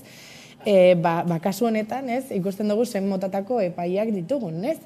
Azkenean, orain Puigdemont eta bestek terrorismoagatik ikertzea gizon bat, ez dakit bihotzeko bat eman da, eta gainera el Praten terminal horretan ez zagoen protestarik ez ezebez, eta gainera bertako denbora 2019ko prentsa irakurrita badakigu larrialdi sistemek, ez, bertaratu egin ziela medikuak, inongo arazorik gabe, pertsona hori atenditu zituen, baina azkenean ezin izan zuten bere bizitza salbatu, ez, eta azkenean hilin zan, ez, baina bihotzeko bat eman da. Eta hori terrorismotzat hartzea, baina eske arazoa dago, eta biktima mortal bat baldin badago, eta terrorismoarekin ligatzen baldin bada, ezin die pertsona horiei amnistia aplikau. Hortaz horregatik egin dago epaile honek, nire ustez ez da irtengo, eta ez da SBS egingo honekin, ez, fiskalak adirazi dau, ez dauela hau ikusten, baina bai, ez errazen dauzelan, sailtzen dau negoziazioa, eta zelan blokeatzen da, edo behintzat atzeratzen da, ez, eta bello zen motatako epaiak ditugun demokrazia honetan, ez, ezke. Demokrazia honetan edo demokrazia hartan. Gai hona da. Begira, Errepara dezagun aburtxo bat, ze guk azken finean horretarako egiten ditugu, halako espazioak, ez da, apura pentsatzeko gauzak eta ez botatzeko komunikabideetan agertzen den lehenengo ideia, ez da. Hau diot gauza bategatik, gaur goizean ikusi dut Espainiako komunikabide demokratiko batzuk oso urduri jarri direla, esan ez, bueno, baina zer nahi du Puigdemontek, ari da atzeratzen akordioa, eta begira eskuina nola datorren, eta klaro, atzeratzen badugu gehiago, igual arriskutan jarriko da hemen gobernu progresista osatzea, eta bar, en fin, a ber, ia prisa hartzen duten. Bueno, pentsa ezagun horretaz apurtxu bat, ez da, Pedro Sánchez gobernu presidentea da, nahi du berriro ere gobernu presidente izan. Ez du arazori, badago han Moncloan, antolatzen ditu bere bidaia, bidaltzen ditu bere ordezkariak, Puigdemont presidentea zen, duela 6 urte, alde egin behar izan zuen Kataluniati, zergatik eta bestea beste berak, eta beste batzuk, hauteskunde batzuk antolatu zituztelako, gauza demokratikoa horik, ez da, klaro, Espainiak ez zuen nahi, baina egin zituzten. Presidente izaten alde egin behar izan zituen, hartu maletak eta alde egin behar izan zuen, atxilotu egin zuten, bere atzetik ibili dira, Sánchez berak esaten zuen, bueno, pronto vamos a traer a Puigdemont a la cárcel esaten zuen. Claro, orduan, egoera horretan, ez da logikoa Puigdemontek eta bere taldeak bermeak eskatzea. Zer eskatzen dute? Hombre, eskatzen dute beraien eskubidea dena, hau da, Kataluniara itzuli, modu demokratikoan bizi, beraien kargoa bete eta atxilotuak eta terrorista bezala konsideratuak ez izatea horregatik, hau da, baldintza horiek eskatzen dituzte. Ez daukate, akaso arrazoirik hori eskatzeko? Edo bakarrik gaude munduan Pedro Sánchez presidente egiteko? Claro, eske hori da pentsatu behar duguna, ez da? Orduan, nik oso logiko ikusten dut, Puigdemontek eta bere taldeak egiten duena, esaten dute, bueno, amnistia ez da arazo bakarra, gu nahi dugu gure naziora Kataluniara itzuli, eta aukere izan independentziarako bidea hartzeko modu demokratikoan. Lehen ez ziguten utzi, eta horregaitik gaude hemen, ez da? Baina gu herri horren ordezkaria gara. Orduan, zer negoziatu behar dugu amnistia? Bai, ondo lotuta, ze batzuk apartatu nahi dituzte. Eta gainera horrez gain, autodeterminazioa, hau da, gure herria independentziara eramateko modu demokratiko bat. Zer gutxiago, klaro, gertatzen da, Estatu Espainiarra ikusten dugu zer den. Eta ordan, Pedro Sánchez ez badatoz besteak, eta hasten dira akusazio berriekin. Gogoratzen duzu esaldi famatua, PSOEko ministro batek esan zuena, vamos a fabricar nuevas imputaciones, hori ari dira egiten. Ze zentzu dauka ondo esan duzu, ze zentzu dauka Puigdemont, eta beste 9 persona uste dut, ez da? Implikatu nahi izatea orain terrorismo akusazio batekin. Hombre, absurdoa da. Baina ez dauka beraien zentzua, nahi dute berriro trabatu. Bate, trabatu, eta bestea prisa sartu, venga, emaidazu botoa, zenik presidente izan behar dut. Claro, eta katalana zer, eta euskalduno zer. Bakarri gaude munduan Pedro Sánchez presidente egiteko? Claro, pentsa ezagun apur bat horretaz, ez da? Zegin behar dugu Katalunian, Euskal Herrian, Galizian. Bakarri txalotu Pedro Sánchez eta prisa hartu gainera presidente egiteko? Bueno, ikus dezagon. Ikus ditzagon gauzak geure logikatik, geure ikuspuntutik, eta benetan demokraziatik, nik uste. Eta inputazioez, bideotxo bat ikusiko dugu guztia batzen, izan adierazpen batzuk, beste batzuk, eta jarraituko dugu gaiarekin, ados? Vale.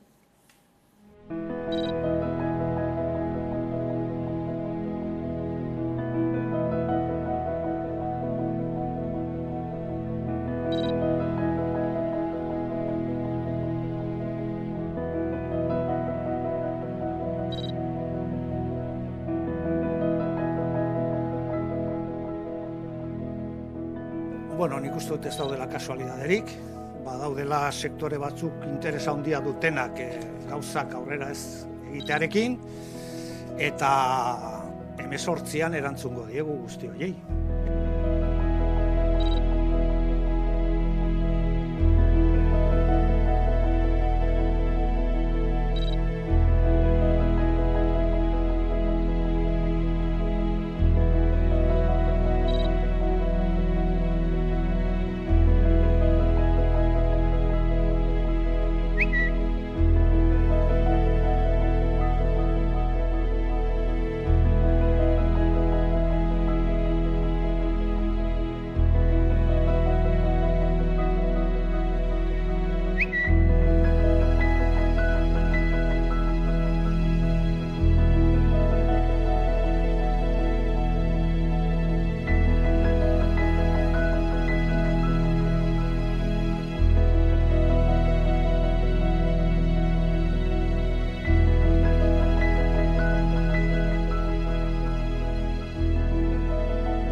imputazioak baragiten du autodeterminazio eskubidean, amnistia legea oztopatu nahian eta atzoko irudiak ez da, nola milaka edo, ez dakigu asko izan ziren edo ez, 3.000 diote batzuek, elkartu ziren PSOE-ren egoitzetan, Iruñean bertan, ere batzuk elkartu ziren amnistia lege horren kontra. Bai, ez ikusten da, zenbatetan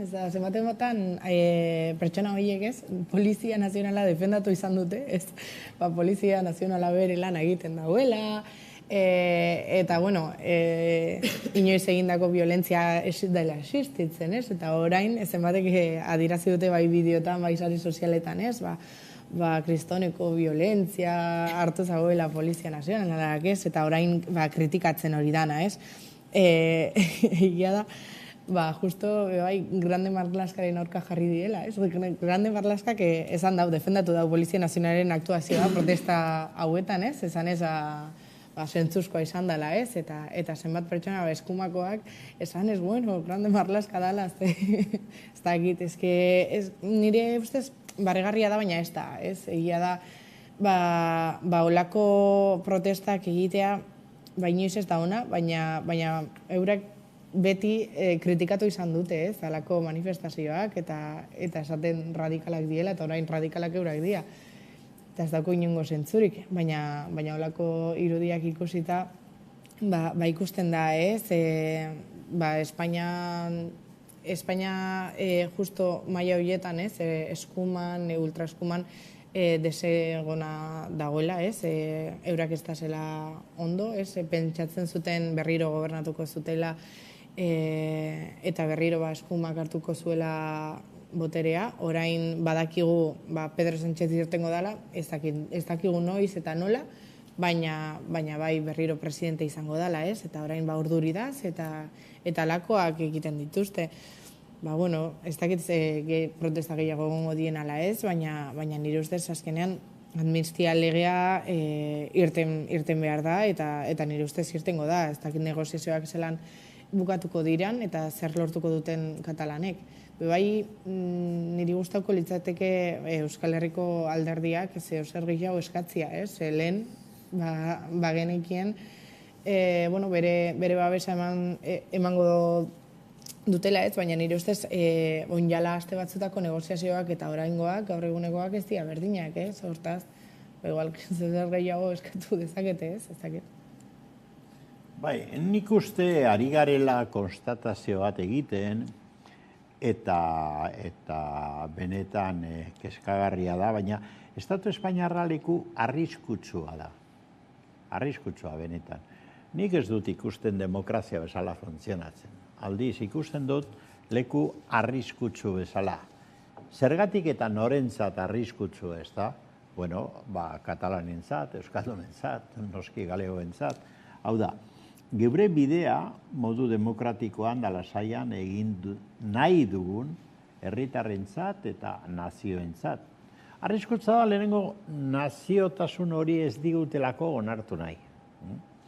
Inposatu egin nahi digutelako beraien naziotasuna, hau da, zuek espainola zarete eta jarraitu behar duzu espainol izaten da hemen guk erabakitzen dugu. Nola, gehiengoa garen guk erabakitzen dugu ez bakarrik gure gainean, zuen gainean ere bai. Hau da, guk erabaki behar dugu, ez da?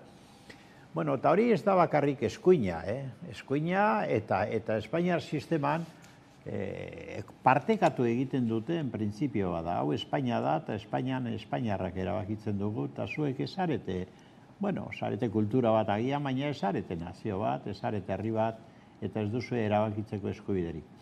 Da ez astu horretan bat egin zutela Katalunian prozesa garaian PSOEk eta PPek bat egin zuten, eta errepresioa bidali zuten erantzun. Ez da, ordan arriskutsua da Katalanentzat, arriskutsua da espainolentzat, eta gero barruan ere, esan edot Espainiarren artean ere, arrisko handia daude. Nik ez dut ikusten adibidez Feijóo oposizioaren paperean.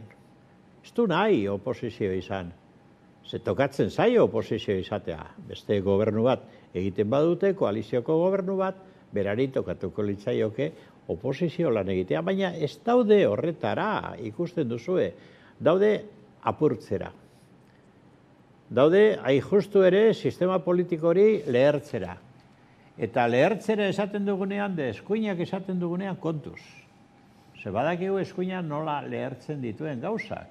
Eta egunotan sortzen ari den, giro hori Madrid inguruan da, niri historialaria naiz, gogora ekartzen dit Errepublikaren garaiko giroa. Eta badakigu gero zer etorri zen, ez da? Orduan, hori da, arriskutsua da Espainia euskaldunekin, katalanekin, galegoekin, baina beraiekiko ere arriskutsua da. Espainian dago eskuina bat ere inoiz ohituko ez dena, kolpea jasotzen. Ez, bera da golpeak ematen dituena. Eta golpe larriak, eta batzutan tiroak ematen dituena, eta genozidioak antolatzen dituena. Hemen egin zuen bezala. Ordan, arriskutsua dira, eta kultura hori oso arriskutsua da. Da nik uste orain, ari dira nabarmentzen ze arriskutsua diren. Gainera lotu dira PP eta Vox, bat eginda berriro ere eskonduta agertzen dira, eta kontuz, arriskutsua da. Zer egin dezakegu, nik uste geure etxean, larun batean egin genuen bezala, horrei aurre egin eta geldiarazi, baina geure bide propioa garatu, demokrazia. Hori egin behar du. Da nik uste Katalunian hori egin nahian dabiltzala, da ondo ikusten dut. Luzatu behar dira negoziaketak? Bueno, eta oraindik ere pentsatu beharko da akordiorik egiten den. Akordioa izan beharko da katalanak ondo egon daitezen. Ez Madrilen PSOE ondo egon dadin, gobernatzen. Eta berdin euskaldunak arrazoi oso ematen dizut. Nik ere nahi dut hemen botuak ez ematea musutruk. Ematen dira musutruk, Madrilen da, Nafarroan bebai. Nik ez du nahi hori. Nik uste dut hemen botu bat ematen bada edo zerbait. Madrileko gobernu bat edo partidu bat apoiatu behar bada, ikusi behar da horren truke zer lortzen dugun. Euskaldunok Euskal Herrirako. Nik uste hori logikoa dela. Eta jarrera batzuk aldatu behar dira horretarako nik uste. Eta negoziazioz gabiltzala, Iñigo Urkullu lehendakariak Pedro Sánchezi gogoratu dio, oraindik ez duela EAJarekin akordiorik itxi, bere adierazpenak entzongo ditugu Urkullurenak eta orain jarraituko du. Juntzen botoekin eta orain arte adostuta edo adostu egin duten botoekin ez dela nahikoa. Beste norbait ere falta dela. Eta uste dut estatutua eta autogobernua errespetatzea ez dela bakarrik pendiente edo eskualdatzeke dauden eskuduntzak bermatu egin alizatea, baizik eta bermatu egin alizatea autogobernua bera. Autogobernua aipatu du Urkulluk, ez da, lehenengo aldia aipatzen dutenak, investiduraren negoziazioak edo kontu hauek hasi zirenetik, estatutua eta autogobernu hori hitza behin eta berriro errepikatu du EAJak berak, ez da? Eta, ez dakit, nahi dute egitea analizi bat edo EAJaren negoziazioen inguruan, zeba gaude hurbiltzen gero eta gutxiago gelditzen da investiduraren saioaren azken egunerako negoziaziorik momentuz ez dagoela diote, zergatik izan daiteken hori? Nire ustez, badago ja, eurak badakite babesa emango diotela Pedro Sánchezi, ez? Baina euren karta jokatzen ari dira, eta nire ustez zentzua dauko. Ze, Iñigo Urkullu eta EAJak urduri dago Euskal Herrian, ez? Ze azkenean, inoiz baino babes gutxiago dauko gizarte mailan, ez? Eta azkenean, euren kartak jokatzen baditu, eta bai autogobernuak eta estatutuaren izenak, ez? Geroz eta gehiago, aipatzen baditu, behar bada, boto horiek bereganatu dezake, ez? Eta azkenean da hori. Politika bai dauko antzerki baten zera, ez? Baina bere kartak jokatu ditu, eta jokatuko ditu, baina azkenean nire ustez Pedro Sánchezi babes emango dutza, ez? Bai, nik entzuten dudanean Urkullu eta EAJ negoziazioa hitz egiten kezkatu egiten ez. Desango dizuet zergatik. Batzutan, ni marino baten semea naiz, eta entzuten nion aitari esaten, hori da komenientziako bandera darama horrek. Niri beti ematen dit impresioa, PNVk eta Urkulluk daramatela beti komenientziako bat dera. Hau da, negoziatu egiten dutenean, negoziatzen dute bere intereserako, ez Euskaldunon intereserako, bere interes partikularrerako. Eta ipiniko izuet adibide bat, oraintsukoa.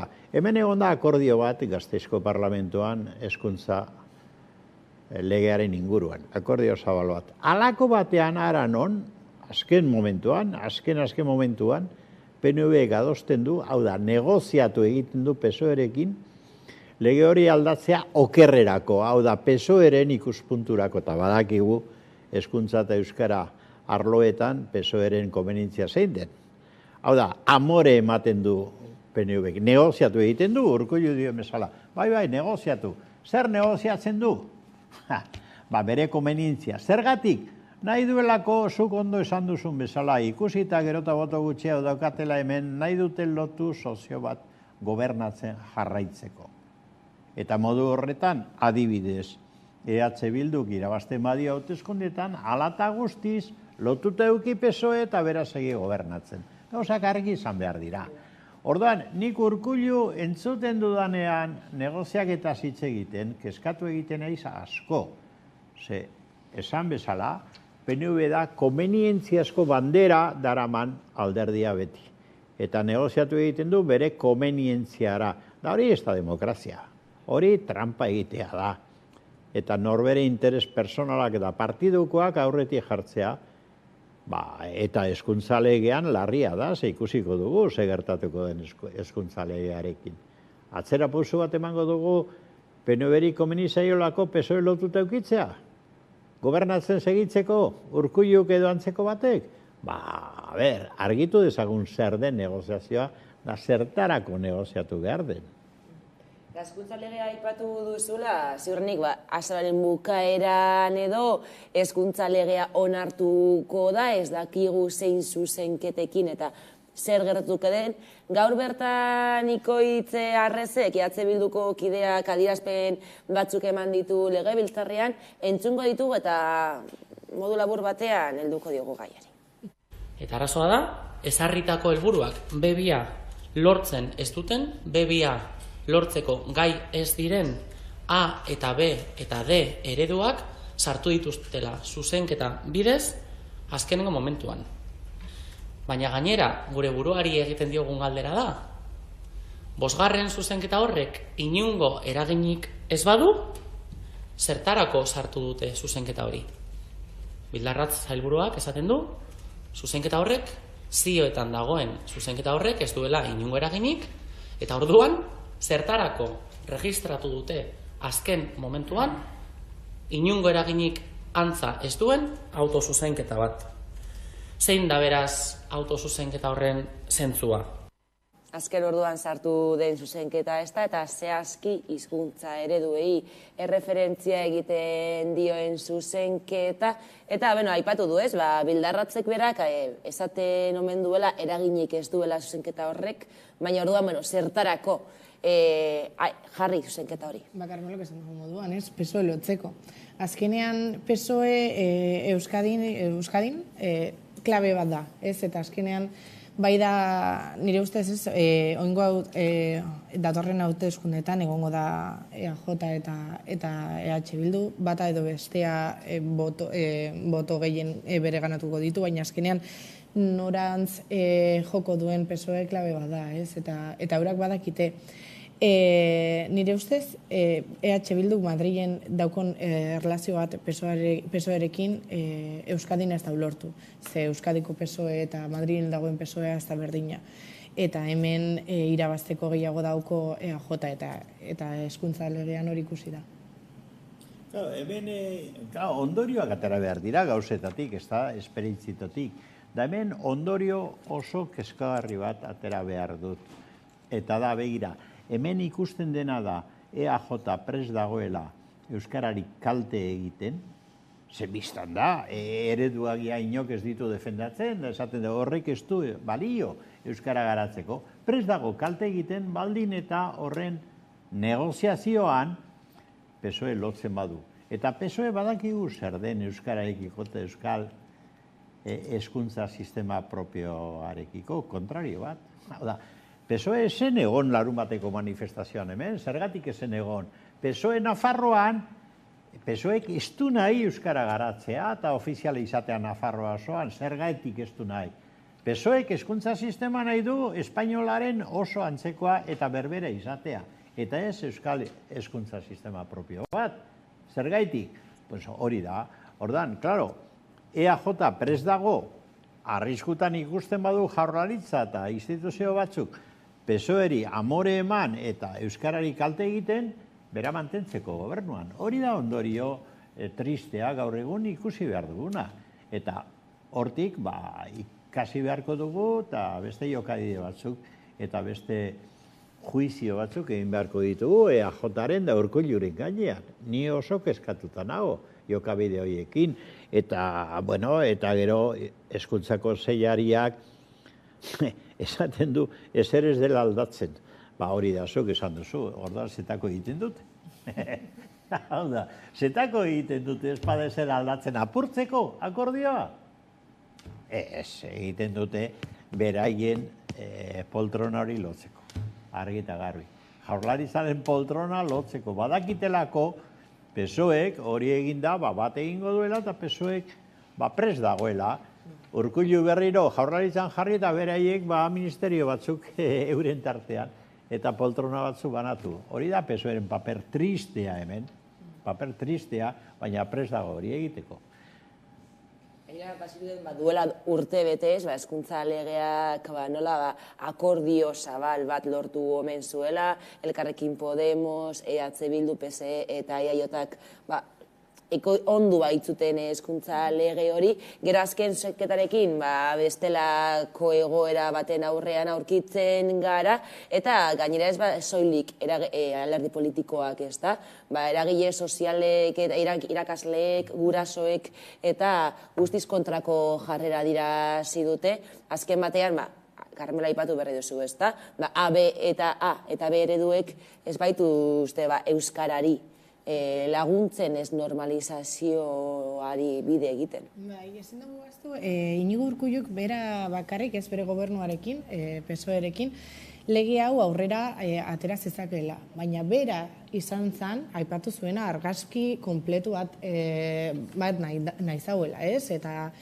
Eta lege hau guztion babesa behartzu dela eta holakoak. Eta orain, zer dana ahaztu zaio, ez? Panorama politikoa aldatuz joan dalako, ez? Eta bera botere gutxiago bere ganatzen ari dalako gizarte mailan, ez? Eta hori ikusi izan dugu azkenengo hauteskundeetan, ez? Eta orain ja ez zaio axola, ez? Lege orokor bat egitea edo gizarte guztia lege horretan parte hartzea. Ontsi ja ez zaio axola. Ja bakarrik aprobau nahi dau eta azkenean bera boterean mantendu. Denbora barik gelditu gara, eskerrik asko beste behin ere gurean izategatik Carmelo Landa eta Maialen Ferreira, eta horrengo arte. Ni esker. Eta orain tarte bat eta jarraian itzuliko gara eguneko albiste nagusiekin, orain arte.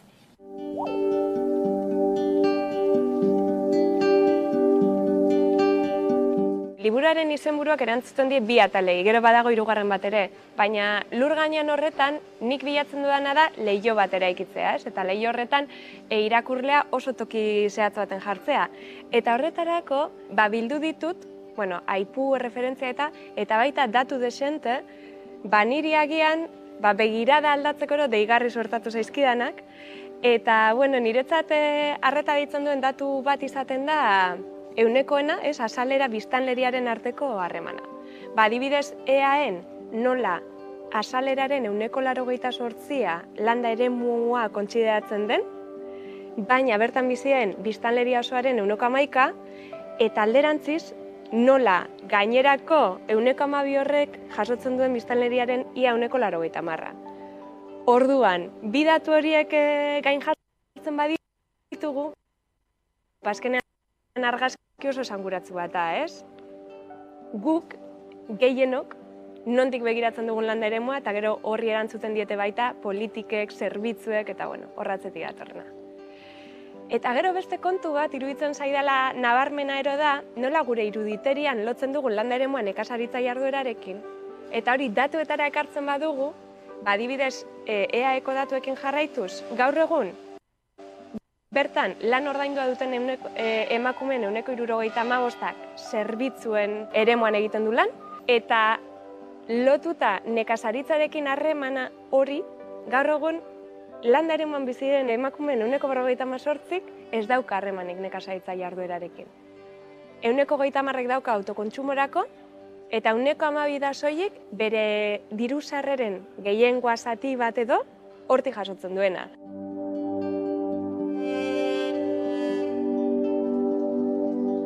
Liburuaren erdiko atal horretan, itzala azpian deitzen dena, lehenengo atalean sortutako leiho horri gehitzen diogu bosgorailua, eta hau ere asko gustatzen zaitza, azkenean bosgorailu funtzioa dauka. Ekartzen ditu emakume protagonista horien ahotsak, eta horiek arilkatzen dira, nik ekartzen ditut bestelako datu referentziak eta, baina beti horri markoa emateko. Eta iruditzen zait, sortzen dela alako bidai bat, atalaren amaieran, ulertarazten diguna pixkat zein den beraien egoera erabakigunetan. Ulertuta, testu inguru jakin baten kokatzen dela, eta sistema jakin baten. Orduan, hor, ez dakit oso esanguratzua iruditu zitzaidan bere garaian, duela 20 urte baino gehiago ponentzia baten, Maria Ascension Millanek esan zuen. Badirela, bere ustez, 3 arrazoi nagusi, zergaitik emakumeak erabakigune horietan ez ziren egoten. Osea, sektorea maskulinizatu bezala irudikatzen da, zergaitik, ez? Eta orduan, berak ematen zituen 3 arrazoi. Eta lehenengokoa zen, bai jendartean eta bai emakumeak beraien burua profesionaltzat ikusten ez zutela. Gero, bigarrena da, lanpilaketa itzela, bai etxeko lanak, zaintza lanak, landa eremuak baditu egitura asko ezaugarri batzuk, ezin da konparatu herrigune batekin dauden zerbitzuak adibidez. Eta, gauza guzti horiek ere, azkenean denbora kentzen dute, energia kentzen dute, parte hartzeako denbora eta energia behar dira.